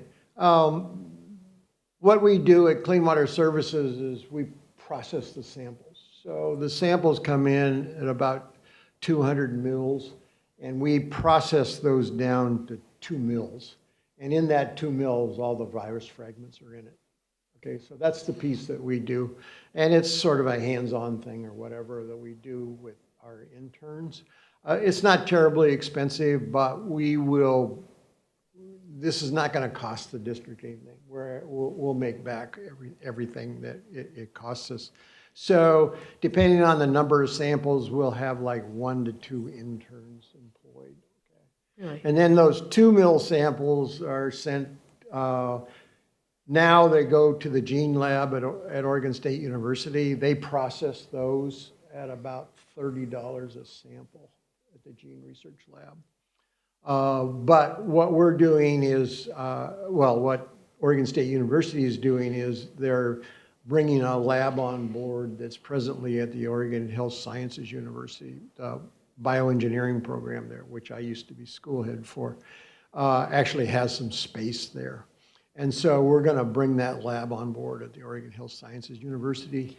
We've hired somebody full-time to analyze those samples, but all that will be done by Oregon State University under contract to them. So we will be a subcontract to Oregon State University at a level that will cover our expenses. And I don't expect our expenses to be huge in doing all this. And I'm certainly, I wasn't overly worried about that, but I just wanted to ask the question. And the other question is this becoming a model for other places across the nation? Are there, are we sharing this? Oh, yes. Well, that's what I was going to end with. If we can I'll wait for that. wait. Okay. Okay. So this will start as soon. And the other thing that OHA is really interested in is whether there's a wave that's going to come back in the fall. So that's really what this program here is to do, is to see if we can measure something that's going to come back in the fall. And so I have total confidence this is going to happen. We'll actually be processing these samples. Next slide. You have total confidence that there will be a wave in the fall? Is that what you're saying? No, I have a total confidence that we're going to do these 30 treatment plants. Oh, okay. Thank you. Yeah, yeah. Thank you, because I was about to ask, so when is the fall? To really zero in on that. That's their real interest, I think, here is for small communities and whether there's something that's going to come back in the fall. So I just wanted to say that this has been a tremendous effort, and things have really, it is absolutely amazing how fast things have happened here. I've never seen a project the proposal get written and getting funded and get put in place so fast. And we're totally staffed up now to be able to do this. We hired a woman to process these samples. She has 15 years, she's a PhD out of Stanford, 15 years of experience measuring viruses in wastewater. She is going to be just, yeah, she's going to be just, That's cool. yeah. And it was just absolutely luck. It was like 11 o'clock at night, and I was, doing all the email that was associated with this. And this call came out of the blue of this very nice person who said, "I'm interested in your project." And it's like, okay, tell me about yourself or whatever. Her name is Blythe Layton. She worked with the Southern Water Research Group that monitors the outfalls off of Los Angeles. Okay, that's what she did. Okay, And it was just total luck, okay? Her father was ill. She quit her job, moved to Portland, stayed with her father. He passed away in February, and she was now looking for work. Okay, so like, okay, I think we can help you out. So we're totally staffed up. We are creating this lab at OHSU that's going to be a state-of-the-art lab with most modern equipment. We will be in great condition to analyze these samples and get really good data. I have to say that this has been really good for the district.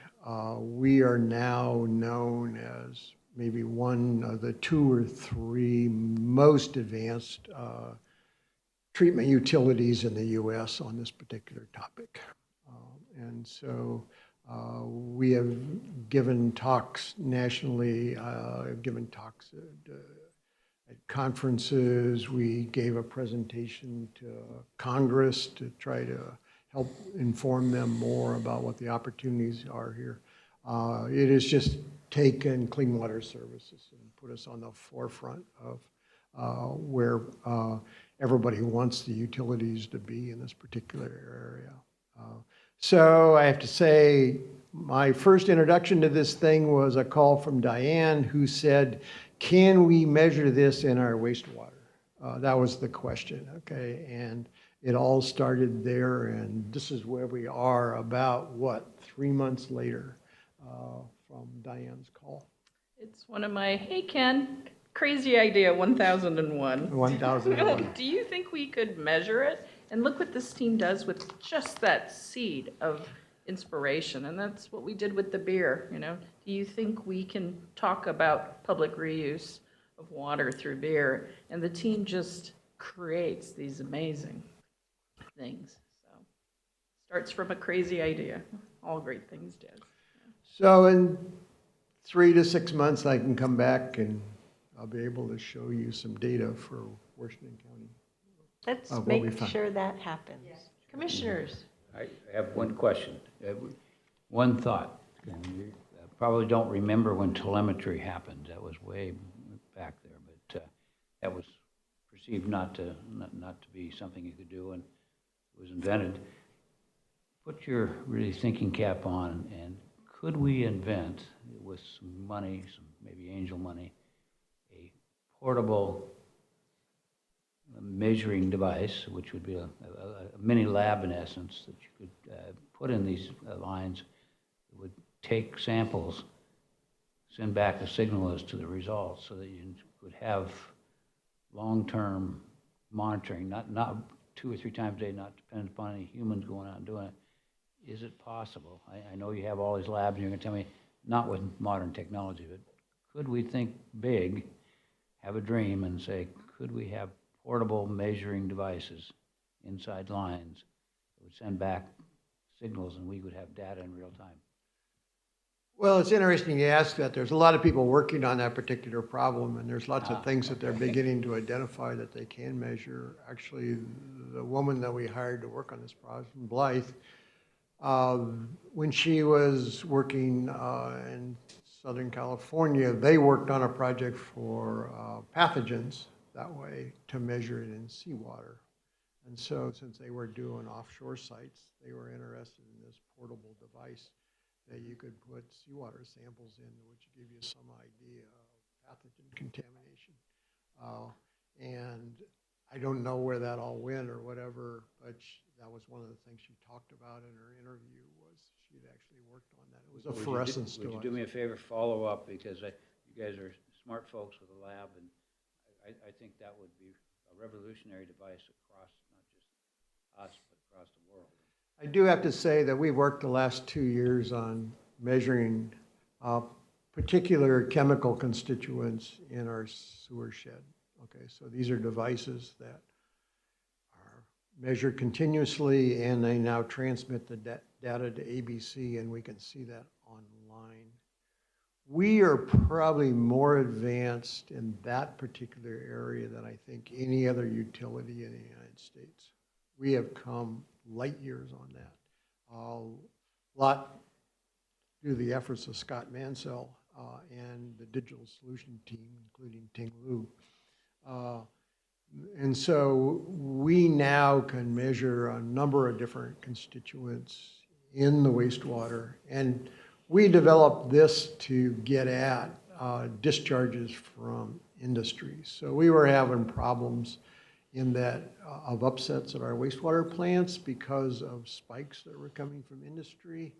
And we had to figure out some way to go up the sewer and figure out where those spikes were coming from. We have just completed a 2-year study to find an industry in Forest Grove that would totally wipe out our treatment plants every summer.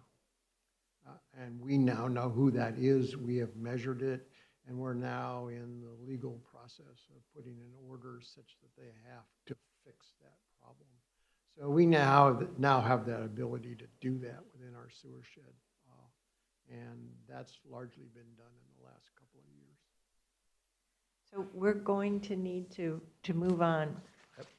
Thank you very much, Dr. welcome. Williamson, for this remarkable work. As Commissioner Treese was mentioning, we are really blessed to have a CEO leading Clean Water Services who is tremendously curious, has a wonderful team, including the incredible science brain that you have, but also the skill of collaborating and expanding the knowledge throughout our country and the world.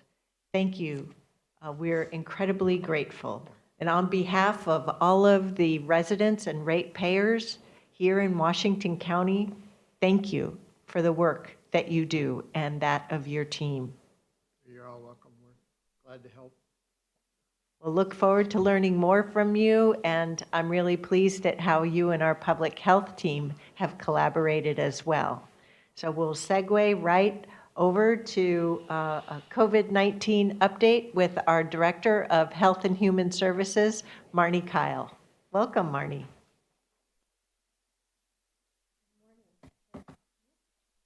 Morning, Chair Harrington and Board. I'm not very happy with having to follow Dr. Williamson. That is really exciting research, and we're happy to have such a valuable resource here and the collaboration with the university. So it's exciting work. Thank you. So I'm going to be pretty quick today, so we can go ahead and move to the first slide. So the first thing that you'll see is just the epidemiology, our data that we've been presenting.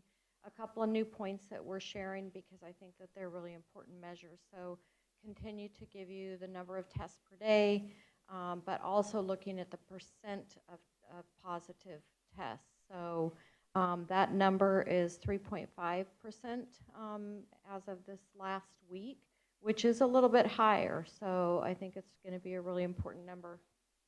Oh. Okay. Am I too quiet or too loud? Oh, too quiet. Okay.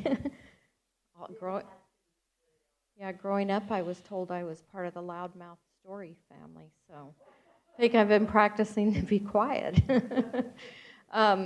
So you have very important information to share with us, and that's why I want to make sure folks have the benefit of it. Thank you. So, and then the number of hospitalizations, that's staying pretty steady at, on average, fewer than 1 per day. 802 cumulative tests, and remember, we're also starting to report presumptive cases now.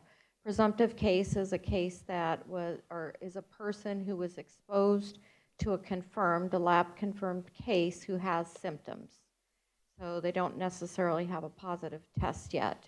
And then also 57% of cases recovered, because we often just hear about the gloom and doom of the severe cases, which there are still severe cases, but most people do recover.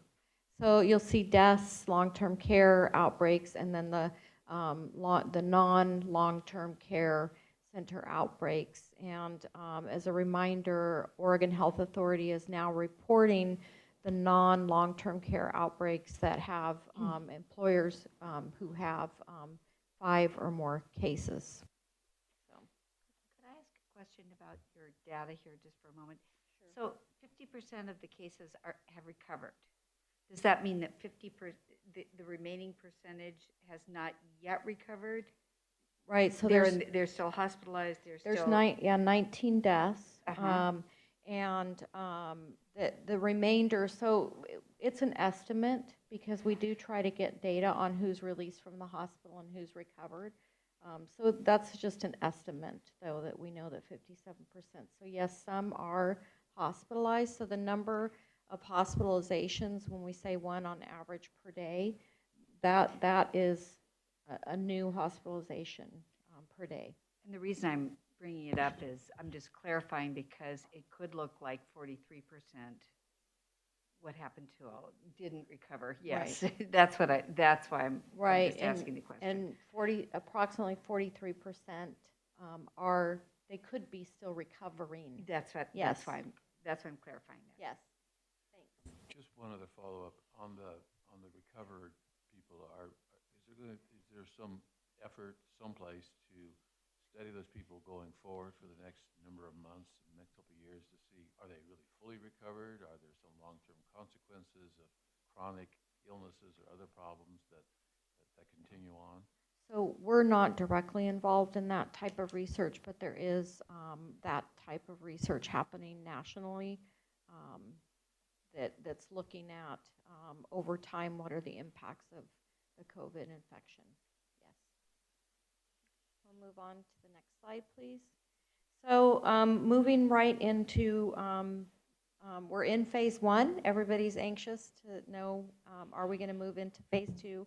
And just as a reminder, we still need to see the declining prevalence, which is really related to hospitalizations, emergency room visits. In the emergency room visits, we're looking at COVID-like illness symptoms, emergency room visits for those. And we need to continue to see those below the rate of influenza for the time period, for the comparable time period. Also, that no more than 30% of our cases are connected to another case. And the follow-up, as you know, we've talked a lot about case investigation, contact tracing. So follow-up needs to happen in 24 hours for 90%, 95% of the cases. So no increase in incidence of cases, so there cannot be a 5% increase or greater in number of cases in the county in the past 7 days, and no significant increases in the percentage of positive cases out of the total percent or the total number of cases. So that's why the data that I'm including is the percent of positive cases. So we're talking about we do 300 or 400 tests per day. The important number is what percent of those are positive over time. And then the adequate public health capacity that we've been talking about since wanting to enter into phase 1. So I wanted to give you a timeline for phase 2. So next slide. So we're about a week, just over a week into phase 1. And as you know, the governor has said that after 2 weeks, you can submit a request to move into phase 2, but that can't happen earlier than 21 days. And so, as Steve mentioned, we plan to get a recommendation to him by this Friday, the 8th, that he'll consult with you. And then if the data is headed in the correct direction, and we are confident that we meet the phase 2 criteria, then we would make that recommendation to enter phase 2 on Monday, June 22nd. I just want to take the opportunity, since we're focusing on phase 2. Last week, the governor and OHA did release a new set of final information, guidance for different sectors. And I had the opportunity to go through that and read that yesterday. And it is very clear to me that the power of protection is very much in people's hands. So with this timeline and our talking about it today, highlighting it today. This really is sending a signal to everyone here in Washington County that heads up, we're planning to transition to the next phase of Oregon's reopening strategy. So businesses, everyone, please get your preparations in order for your operations. Yes, and I think in the prerequisites, the previous slide, we talked about the public health infrastructure and the health infrastructure that's necessary. But you're right, we still are depending on each and every one of us to do our part, including individuals and businesses. It's going to be really important that people continue to do good hand hygiene, making sure that they're cleaning surfaces, that we are wearing face coverings when we're out in public, especially if we can't maintain that 6 feet of distance. And then in the next slide, we're talking about. Could I ask a question before you move Sure. to the next slide? Sure. In this, it's how yesterday the news came out that we had the highest day since I think the start actually, but it was influenced by the number of tests that we've had, and also it was congregate living types of situations or working that resulted in that high spike. Statewide, does that affect phase 2 opening? Does that go into OHA's consideration for, frankly, for everybody? Yes. They're looking at individual county level data, but they're also looking at statewide data to make these decisions. So, and on our data slide, one of the important measures, because we are seeing increased numbers, we're seeing increased numbers in Washington County, but there's a lot of factors that are influencing that. So one of the factors is we're doing more testing, and the other is that we're doing more contact tracing, and so the people that we're testing are related to people with known positives.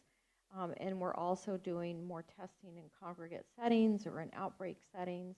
And then we do have outbreaks that have been reported that are also influencing the total number.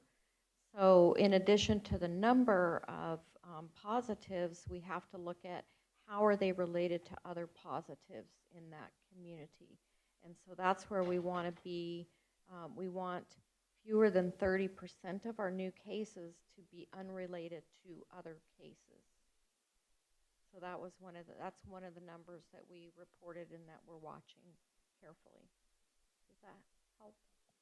Well, it helps quite a bit, and I think we're seeing comments about the number of people that are coming together in the marches that we're experiencing here through the community and through the entire state and across the country, and how will that affect our potential spread of COVID-19?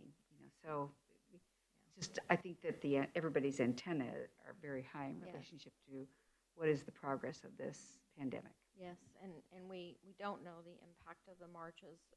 We know that racism is a really important issue, and that America was built on the foundation of being able to protest and to state your views. We're just hoping that folks really at least wear their face coverings when they're participating in that, and then be really cognizant of that you could have been exposed and where else you're going. Okay, so the next slide, please. So as we move into phase 2, just a really high level overview of what's different in, sorry, as I look to answer questions, what's different in phase 2. So one of the things is allowance of increased gathering. So the increase is 50 indoors or 100 outdoors. And then there's also this aspect of having up to 250 in specific gatherings when there's adequate space. So there's a square footage per person allowance, and if your facility is large enough to have that kind of space, you can have up to 250 in a specific gathering.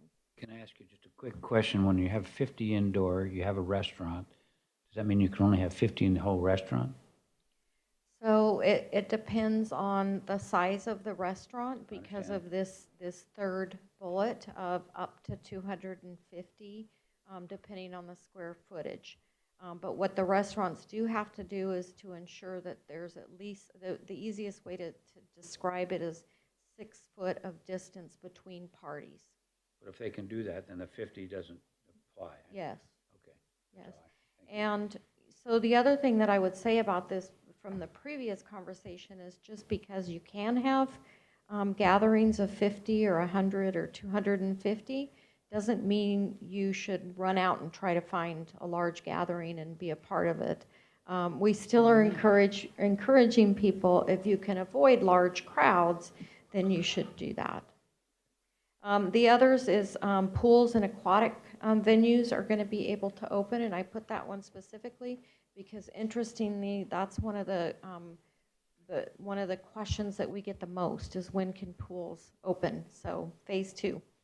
Restaurants and bars, not a whole lot of change to restaurants and bars other than more gathering is allowed, but they can also stay open till midnight.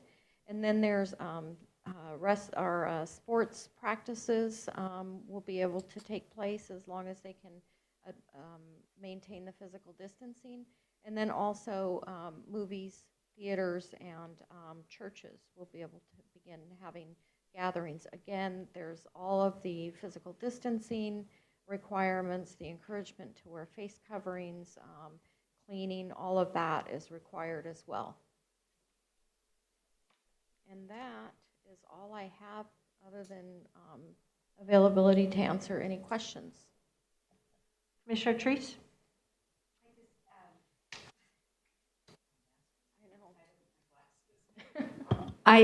My question is, how are you doing with the contact tracers and the training levels and all that? Sure. So we have brought on contact tracers, and I wish I had the data in front of me because it's been incredible, the diversity of bilingual, bicultural staff that we've been able to hire. It's been really incredible, and I wish I had that in front of me, but I'll get it to you. So that we have been able to bring on staff. We have struggled with getting the staff training through Oregon Health Authority training. And so what we've done is we've been using Harvard School of Public Health Training, which is a free online training. And then we've also struggled with the database that OHA, we remember that was one of the difficulties in moving into phase 1. So we're participating in beta testing that database, but we all know that that means we're helping to work out the bugs before they can take it statewide. So we have the staff on board, we have the nurses on board, we're still trying to find more epidemiologists, and we're still hiring those other teams, but we're just bringing them on board as we need them, as the training is available. So we're doing it in a methodical, kind of slow way, but meeting the 24-hour criteria. And are they all working remotely? Some of them are coming in here for training and support, because as you begin this kind of a new role, it's nice to have colleagues around for training and support, but many of them are working remotely.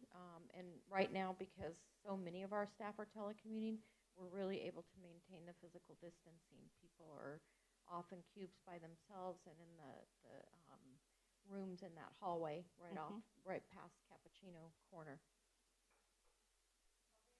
So I know we have one other topic to fit in under the COVID-19 update, and that's from Mr. Rhodes.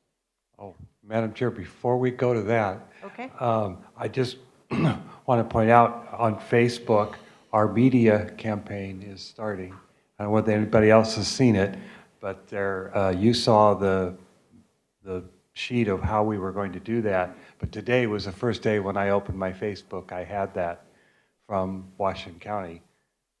So it is starting. We will do it on TV and other places as well, but this was the beginning.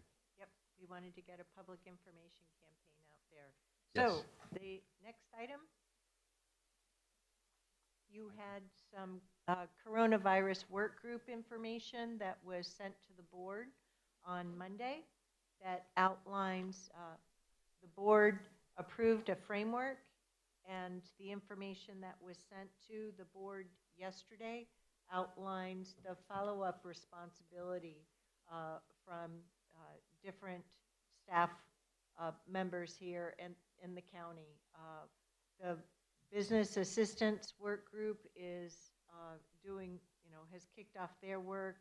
The only real change there is in the memo, as you see, following up to make sure that it's clear to folks that this is on behalf of the full county board. Right. Yeah. But if you've got any questions about who the contacts are, most of them are Steve Rhodes, Jack Liang,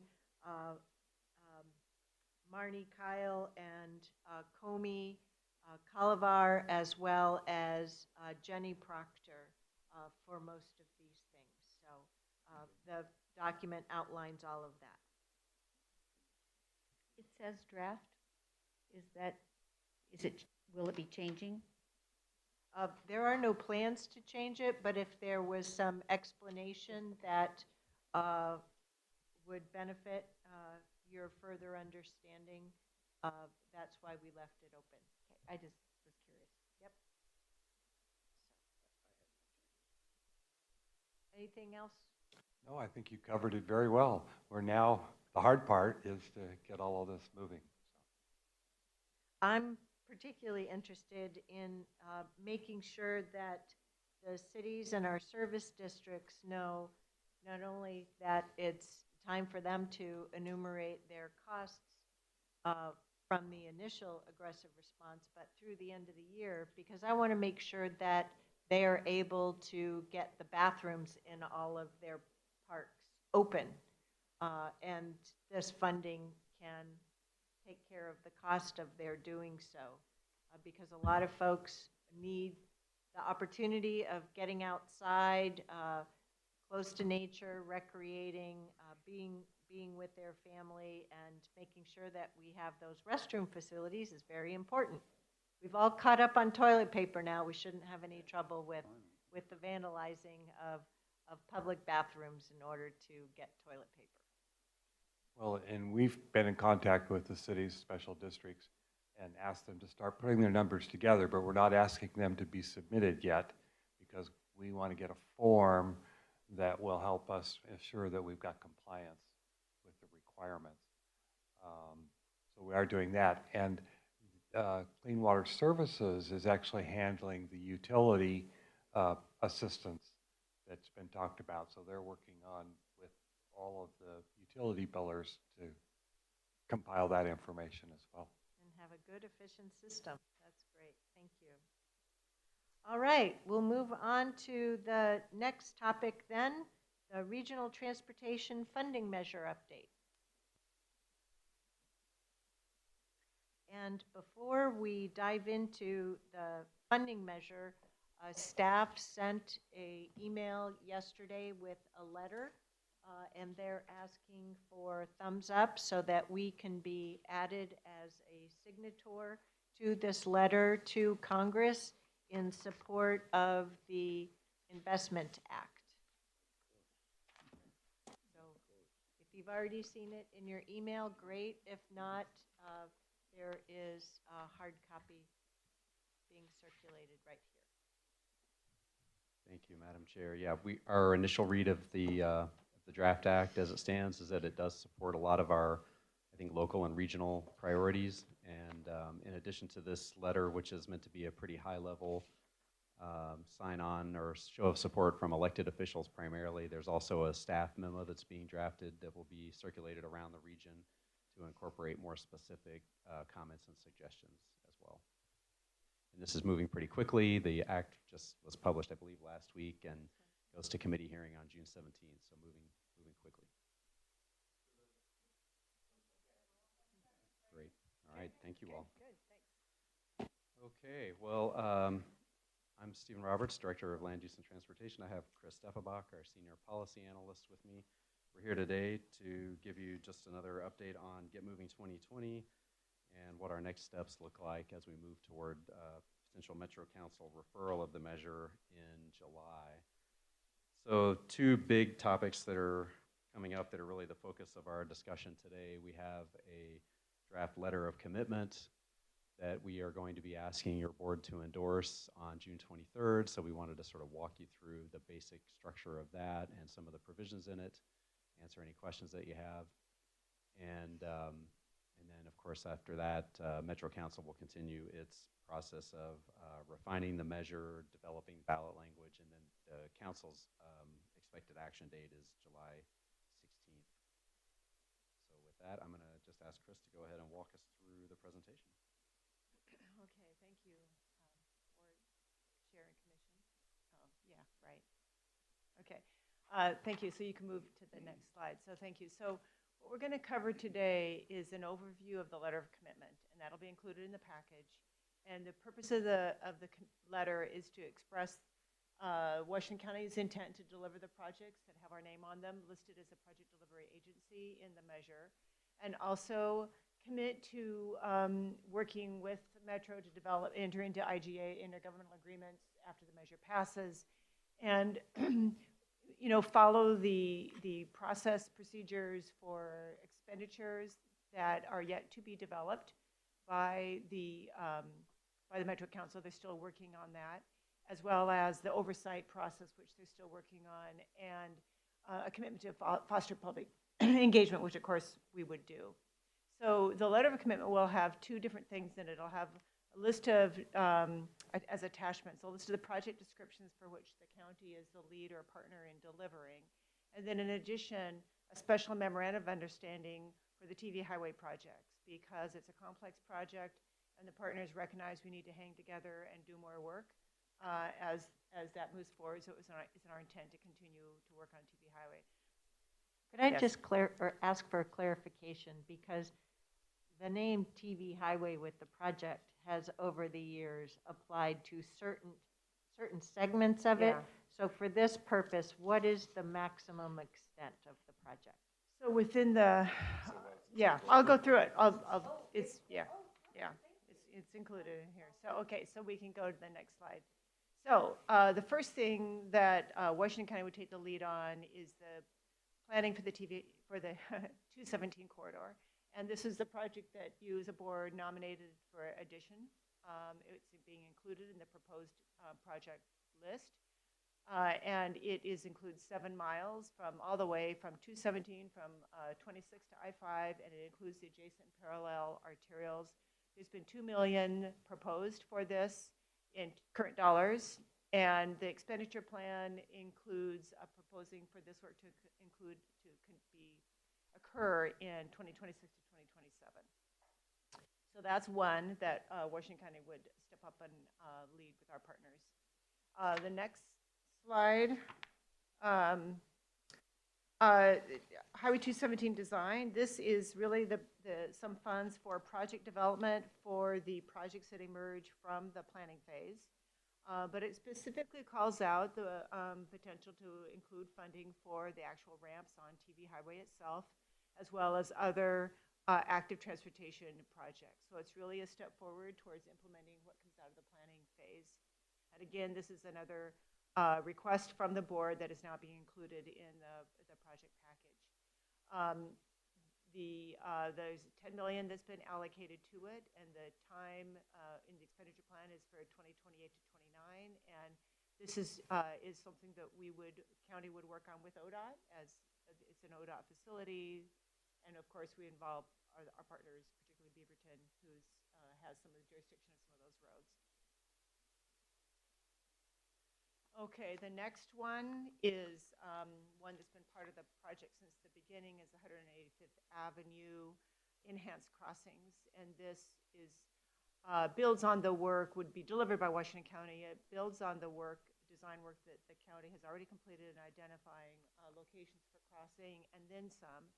So that the transit stops, in particular along 185th, have marked crossings to connect. So you can cross the road more easily. It's the full stretch from West Union to Kinnaman of 5 miles, and also includes some improvements to a bike gap, so that you would have a continuous bike lane on TV Highway in that stretch. This is targeted for an early delivery, 2022 to 2023, so it'll be one of the first out of the gate. And that's because the county has already done some work on this, on the design work, so it's more ready to go than the others.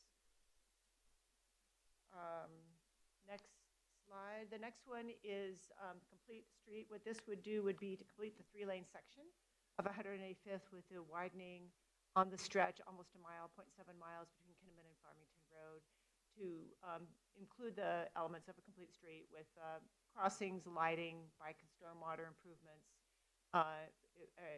real needed improvement through that section.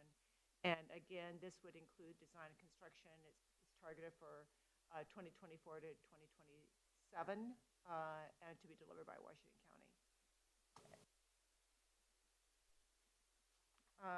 The next one is Council Creek Trail.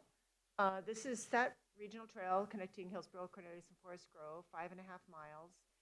It's targeted for $28 million, which would include funding for staffing to manage the project. This builds on the work that the county is stepping up for with the regional flexible funds to take the lead on the design for that phase, so it's a continuation. And of course, the work group, all the partners are already connected to be continue to work on that. So that is also in the proposed package. So now I'm going to shift from the projects that are directly called for in the letter of commitment to the projects that are highlighted in the memorandum of understanding. So this would be signed, but between ODOT, TriMet, Metro, and the county. But it calls out the continued role for participation with all the cities that have been so essential to getting to where we are now. So you can flip to the next slide. So in this, the county's role, I think one thing you've probably heard is that both ODOT and Metro have asked if the county would deliver the whole TV Highway project. And we've said, well, we could, but there's a lot of risks, and we're not ready to say that now. But as we move forward, we are expresses our willingness to, as needed, as we can work through this process with ODOT, that we could contract with ODOT to deliver some of the projects. So that's some of the work that we have ahead, is to figure that out. As we have already, we've been working with TriMet on the design of the transit elements and how they fit into the overall highway, so we'd all work together on that. There's a little crossover between the extent of the improvements on Council Creek Trail and TV Highway, so we'd want to make sure all that is coordinated. And I think you've also known that there's a interest, particularly by Portland, and of course we've done some in terms of jurisdictional transfer. So it's not our top priority for jurisdictional transfer, and the language in the MOU is consider potential. So whether that language is in the MOU or not, people are already asking us, why don't you take it over? So having it listed there doesn't implicate, it kind of calls out what people are already asking, and our position has been, it's a really big liability. Is the only potential partner us, or would it be the city of? I think that would have to be worked out. Beaverton and Hillsborough. Yeah, that would have to be worked out. But nobody is jumping up and down on this one to take over. There's a lot of needed improvements and kind of an eyes wide open. It's not. And besides that, with ODOT's new urban design standards that they've adopted, a lot of the reason for jurisdictional transfer to be able to do things on a state highway that you couldn't do under ODOT's design standards have now, potentially disappeared. I mean, that's yet to be tested to see how that works. So I think on this point too, the work that Portland and ODOT have done on 82nd, I know there was some work done on Division and Powell, I believe. There's work happening on Barber. Yeah. Around these transfers of jurisdiction. So I think those provide a template for a prolonged, thoughtful discussion and deliberation before we would commit to doing anything like that. And obviously back to share all of that information with you all. But to be clear, I think one of the reasons that this work has been challenging on TV highways because the needs are quite deep. They're quite extensive, the needs for upgrades on that facility. I think the other thing that both ODOT and the county are committing to in this MOU is to seek to align the investments. This could be years out, and the world doesn't, nothing freezes. And so as ODOT makes improvements, or as we make improvements on the cross streets, to really try to align the investments in the nearer term with the ultimate vision, to the extent that's possible. I just wanted, the next slide, please. I just want to reiterate that that this will continue to be an effort with all of the partners, Beaverton, Hillsborough, Forest Grove, and Cornelius. They're all critical in this process in participating in the ongoing planning and design, public and stakeholder engagement. The community strengthening element, which we've talked about before, the anti-displacement, kind of like the SWED, Southwest Corridor Equitable Development Strategy, is going to require engagement with all the cities. There could be plan amendments, either with transportation plans or land use plans that the cities will be involved in, as well as development review. And street lighting is always complicated in terms of who owns and operates. And then stormwater management throughout is a big item. So there's lots of work ahead. There is, I don't know if I say it later, there is a proposal here to establish a project steering committee of elected officials and community members for the whole corridor, kind of like Southwest Corridor, or maybe more consistent with what was done for Division Powell. So that there will be another level of engagement as proposed. So I'd like to add here, over the years, there's been lots of agreement that improvements are needed in this corridor. And for a lot of different reasons, we've kicked the can down the road. And now this is our collective agreeing to catch that can and say, okay, how do we really go about doing this hard work? So as we are proceeding here in the unknown and practicing the art of the possible, I hear the concern in your voice and whatnot, but this is what we're endeavoring to do. And with your expertise and guidance, we will work through this. Yes, don't worry, we're not putting you out there on the end of the plank. We're right here with you in practicing the art of the possible. No, I too have seen over the years all the various efforts, and I really feel like we are in a good position now more than ever before to take actions and get investment in design. I remember when the first, one of the first regional transportation plans had, access management as the solution to the whole highway. So, we've just come a long way in recognizing, and the area has grown up so much. I mean, when you see the growth statistics for how many more jobs and people are now located within the corridor, and in the FTA grant that we recently submitted, the persistent poverty in the corridor as well. So, no, it's good. Oh yes. I just wanted to add that I think when we're talking about the TV highway, we're talking about 4 cities, we're talking about 16 miles. So the concept of the work that's going on with a SWEDS-like overview is really important. So it's not just us kicking the can down. Now the can stops and for everybody along the way. So just next slide, please. So just a couple of milestones that are ahead of us. Between now and November, we'll continue to work. We're continuing to do some work on this. TriMet is going to work through a strategy for how to compete for the FTA Small Starts Funds, which will be an important part of this. All the partners have agreed that the next thing we're going to do is work together to get a higher level of design. And after that point, then it'll be easier to figure out project delivery, IGAs, and more specifics. So we're just keeping moving forward.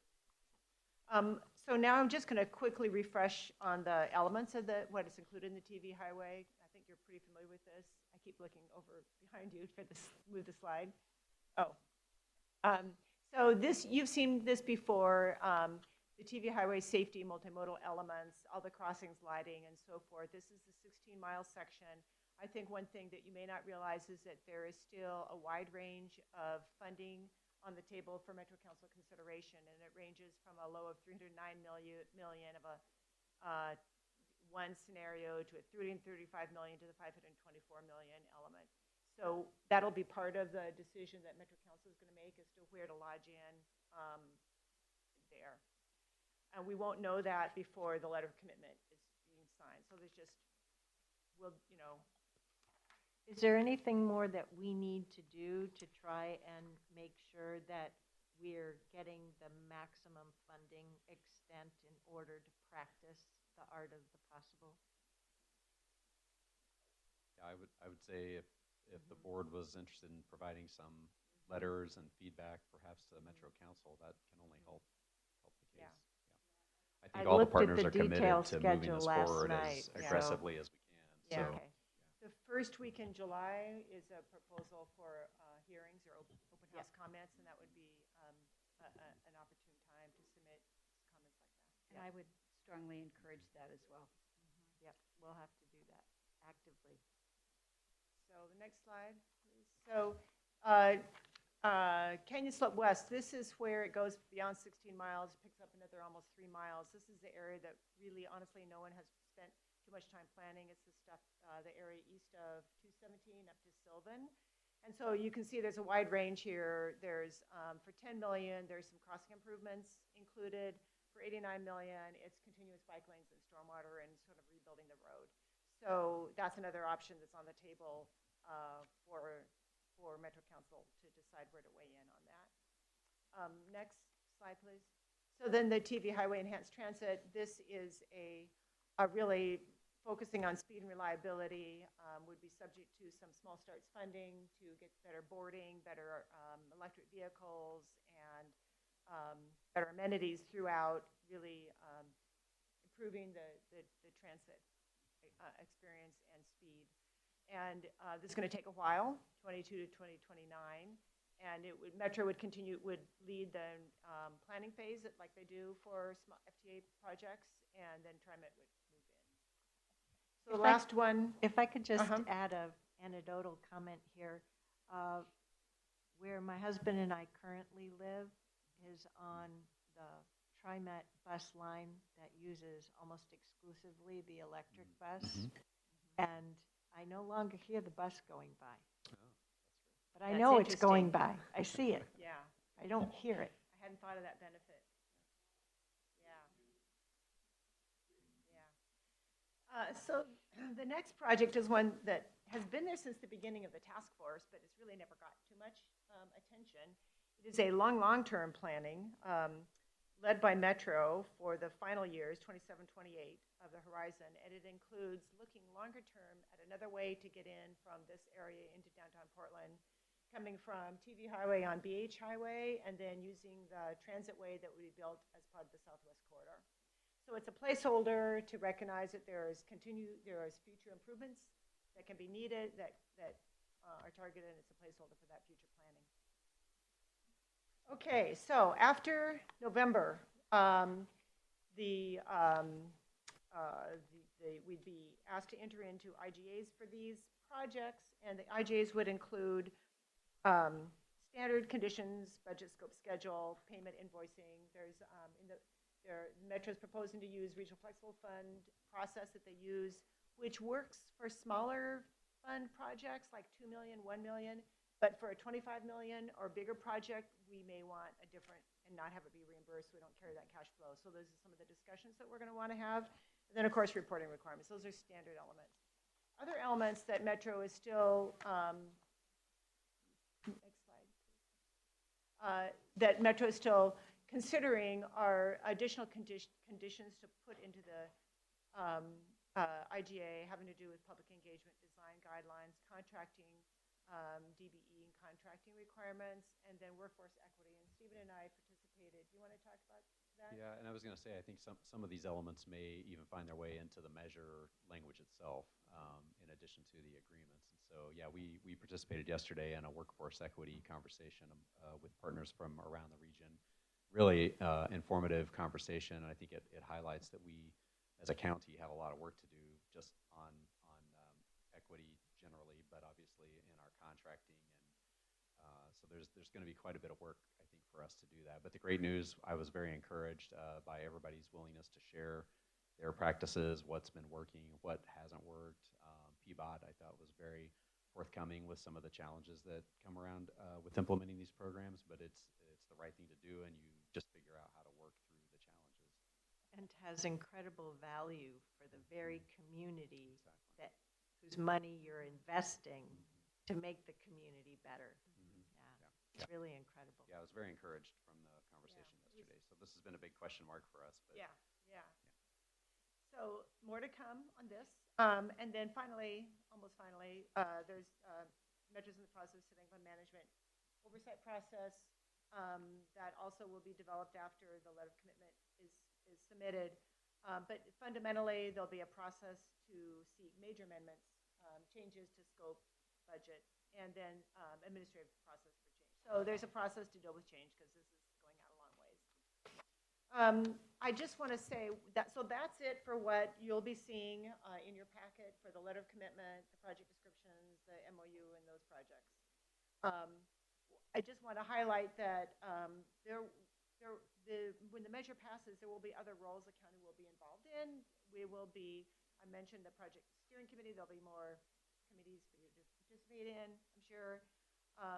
The importance of the community stability efforts, which will bring in both the housing folks like we've had involved in SWEDS, and now even more on the economic development side and small business side. Planning work, Southwest Corridor is still going on, but we'll also have Highway 99W, the Max Tunnel study. And then for the other projects, like the Max Overcrossing on 185th, our folks will need to participate in that work. So there will be more. This isn't a comprehensive list, in other words. And so there will be, as we've seen in the past 2 years, more staff engagement in this. So finally, I think we've had multiple presentations for you over to keep you engaged over the past couple years, most recently in May with a program and the overall project. The letters are all the Metro's asking for all the letters before the end of June. That's why it's on the 23rd for you, because there's no board meeting on the 30th.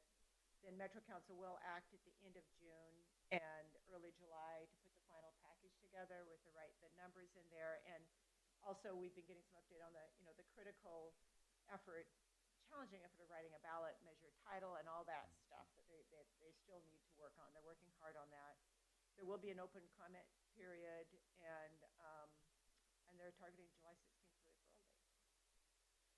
So that is where we are. So we're working on a letter, finalizing MOU, trying to get the numbers right and all those project descriptions. And we'll have that in your packet that gets published next Tuesday. So are there questions? Questions, commissioners? Commissioner Scouten? Thank you. Max Tunnel study, would that be in the under the river work, or? Yeah, it's to replace the demands, alleviate the demands on the steel bridge, which is a major bottleneck. And really, the data that we've seen shows it'll be a real improvement for Washington County because, and for cross-regional travel, because it's so slow coming through downtown. Other questions? I'd just like to thank Chris and Stephen. I've had the opportunity to work with them pretty closely on all of these things, and it's an amazing amount of work that goes into coordinating all these pieces to make sure that Washington County is well positioned through the implementation of this potential measure. So and I have a high confidence level in their ability to make sure that we are well positioned. So thank you very much.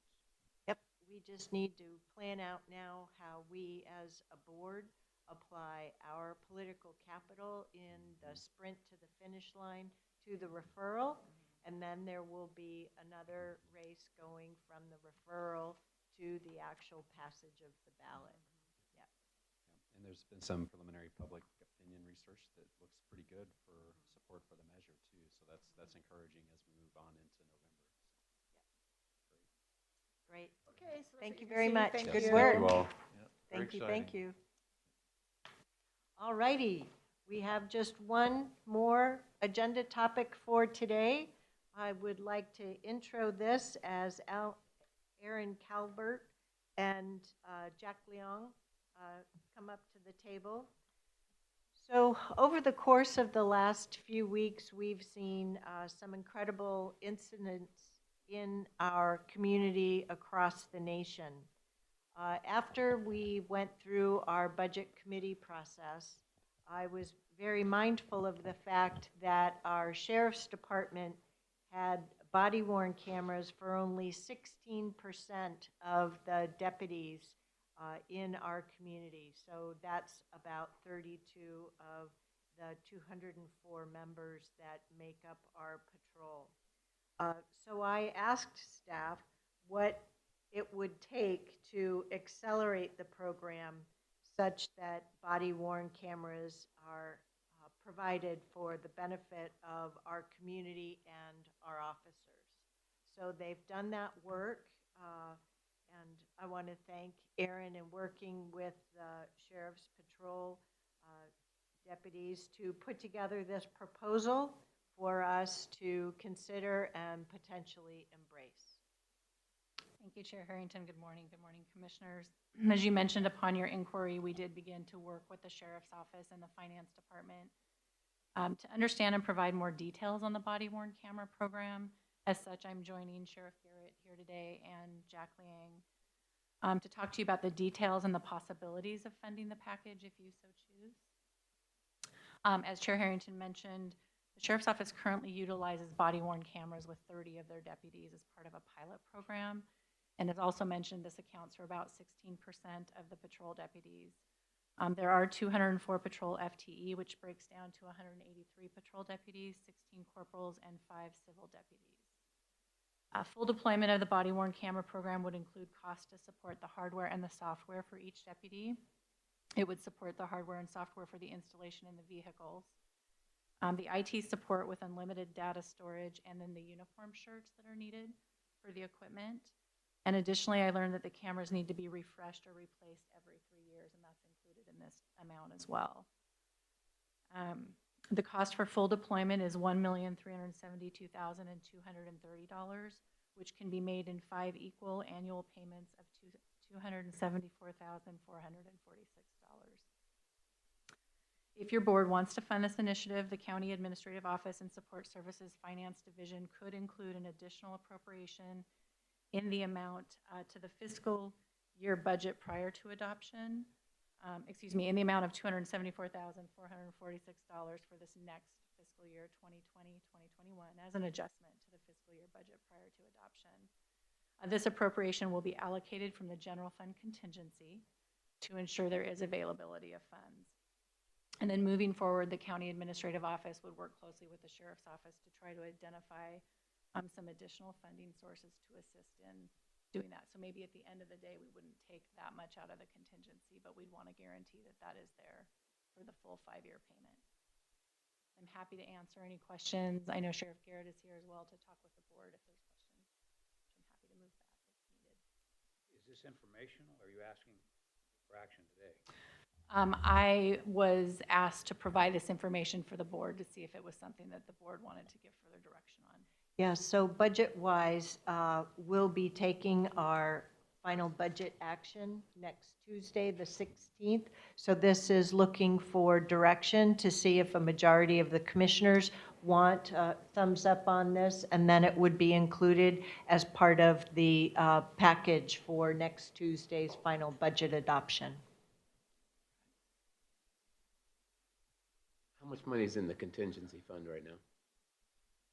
In the general fund contingency, there's 1.9 plus, you're testing my memory of numbers again, plus about 10 million in the SIP fund, as well as the 11.6 in the revenue stabilization fund. And that does not include the 6% assumed contingency in the operations of the contract. I'd like to hear from the sheriff on this.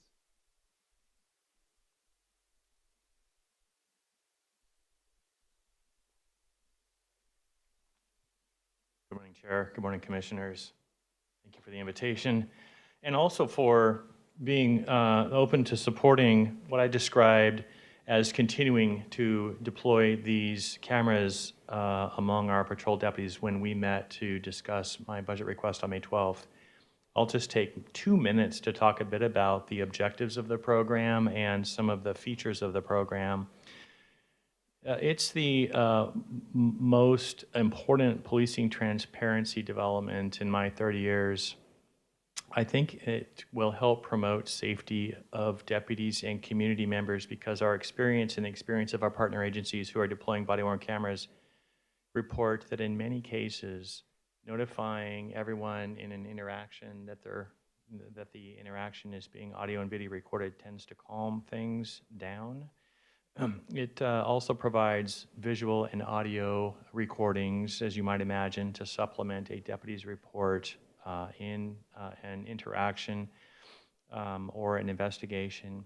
It enhances the deputy's ability to document and review statements before courtroom testimony. It allows self-critique during training, for example. It allows supervisory review of events as needed or in response to complaints. The video, in our experience, depicts the really good work that our men and women do every day and night. And when there is an opportunity to learn from an experience that we can do better, then there's that opportunity, well, in a more clear fashion, and it enhances our accountability to our community in what we do. Policy requires that deputies outfitted with body-worn cameras must activate them in all interactions with community members, whether that's self-initiated or responding to a call for service. There's a pre-event recording feature, so 30 seconds before it's activated, there's a 30-second video that's actually captured before then, so you can kind of see how the event initiates in almost every case. The utility product, which is our current RFP that we have, the current contract that we have to provide the cameras, includes integrated automated digital upload to the cloud. So there's no manual feature. It automatically goes from the camera to a transmitter in the car and into the cloud. We have to just recognize that body-worn cameras don't depict an entire scene, right? So it's where your body's looking. It's mounted on your body, and you might be looking to one side and not capture, what the deputy's looking at. So there's just some limitations that I just want to be aware of. The utility brand is endorsed by the national office of the NAACP. So we think we've got the right product. I think it's an overall community benefit and agency benefit, and thank you for your consideration. Sheriff Garrett, at the last incident that we discussed on Canyon Boulevard, the body cam information was critical to determining what happened there. Am I correct in saying that? I understand that there was a deputy who was involved in that incident who was wearing a camera. That investigation is, the major crimes team is running that investigation. That's not our investigation. So I don't have those kinds of details, but I understand that is relevant. It is relevant. It's important. That's just the most recent piece of information that I have about. The other question I have is, have you had community requests for body cams? What is the community, in your estimation, what is their attitude about this? They're very supportive. Of course, as the chair pointed out, given recent events, more now than I have ever seen. Mm-hmm. And we do get requests from time to time. The important thing about requests is that the Oregon legislature established guidelines and protocols for statewide policy about when a body-worn camera video is requested, the parameters that have to be met before that can be produced for the members of the public. We have to blur out faces. That takes time, and there's a cost associated with that. If it's evidence in a case, of course, we have to let the case run its course first. But we do get some requests, and we're processing those requests when we get them. And lastly, what is the deputy's response to wearing the body camera? The response is, look, we're already getting filmed in the community. There's cameras everywhere. We might as well, right? Because we've got great work to showcase. Especially, the younger the staff, the more comfortable they are. Thank you. So I'm sorry, are these enough cameras to cover every person that we need to have available to these? And is it going to take us 5 years, or are we kind of front-loading this plan on a mortgage payment type basis? Thank you, Commissioner. This plan covers another 4 years to get us to full deployment for patrol. In my estimation, is it 5? Aaron and Jack have sent us information that it would be a 0% financing option for the annual payments over the next 5 years. Correct. What we understand is a 5-year payment plan, but it's a full deployment from the first year. Thank you. So we are going to be able to have these available now, and we just pay for them over 5 years. Deployment, I'm sorry, was that 100% deployment? Is that what? That's the number that we based it on. Okay, so that's good detail to have. I thought the rollout was across 5 years, but we're talking about a single-year rollout. Is that what you're? That's my understanding. Okay, great. Yes. Which is going to require some training. Yes. And some of that, but, so we're not going to get it immediately, but, I mean, it's like, here's your camera, go to work. It's like we're going to do some training with that. You're right, Commissioner. There is some training. There's some wiring of cars for the automated transmission. But that, we can get that done in a few months easily. That gives you the operational deployment control as opposed to being reliant upon the financial control. Thank you, Chair. Nope, go ahead. Just have one point. When I first heard about these, I got excited and thought that's the solution to a lot of issues. As I recall, about 3 years ago when we were chatting about this, I had some questions, and I still have in my mind those same questions. So I might not be as enthusiastic as everybody else here. And just going for a second, I remember taking a class, and you look at pictures, and people get different ideas from the picture as to where the picture is taken. So it's very interesting on perspectives. And what I have seen and heard and a little bit I've read, and you pointed it out right at the beginning, that these are not capturing everything. It's a very narrow focus where things are happening. You're in real time with people surrounding you and all over the place. Are we ready in our own minds to not rush to judgment and have lawsuits based upon a very narrow view? We have all the protocols? Because I'm not opposed to the cameras. I don't know that they tell the story. That's the issue I've always had. Right, Commissioner. They're not a panacea for sure. I still think, though, that it's a net gain for us in the community, and there are technology to slow video down if it's that important. A dynamic scene that's changing quickly, we can slow video down frame by frame. Sometimes that's necessary to do. But I also think it gives us the ability to get a sense of the real-time activity and the instantaneous reflexes and reactions that officers are put in the situation, where most of us, when we slow it down in slow-mo, like in football or anything else, it looks like it's pretty easy. Right. But in reality, it's much more difficult. So that's what I think is one of the strengths of this. Good point. Commissioner Scouten, did you have any questions? No, actually. I do. So I know this is not new territory for our area. There are various chiefs here in Washington County for each of the police departments here in our various cities. Could you share with us what, I know you work closely with each of those chiefs, so could you share with us some of the experiences that they have shared with you as body-worn cameras are fully deployed in their communities? Yeah, the agency I have the most knowledge about is Beaverton. They're a really close partner, do fantastic work.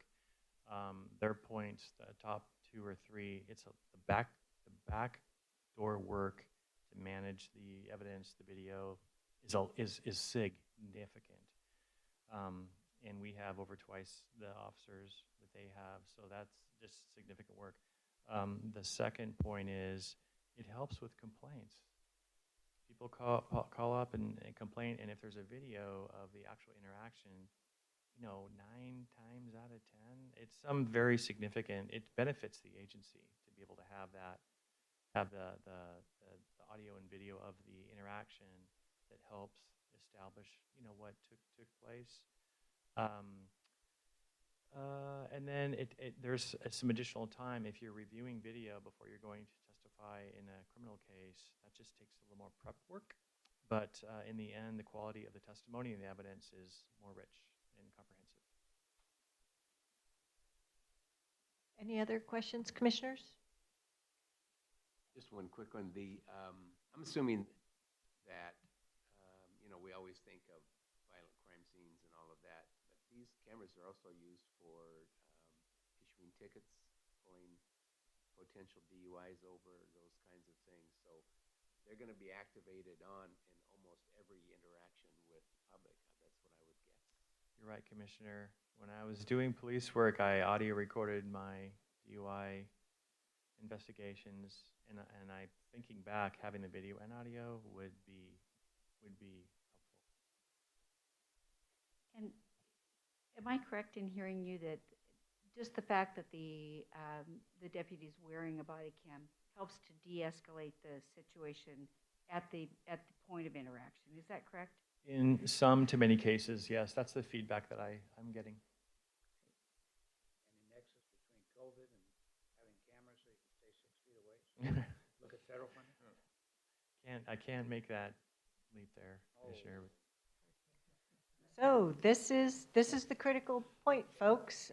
We need to see if we've got thumbs up from the commission to move forward with this budget amendment for consideration in our package next Tuesday. One of the things we were talking about was the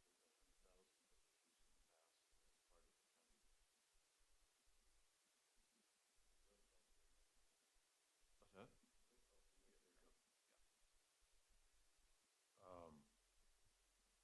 We had also had some very initial discussions about the 100,000 that had been a traditional part of the county commission's funding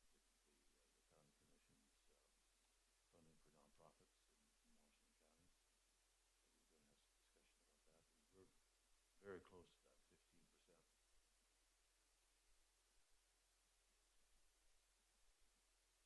I'm not sure what you're referring to. Not part of this discussion. I understand, but as part of the budget, we're sitting right. I mean, we're talking about, we had talked, I know you, Commissioner Willie, and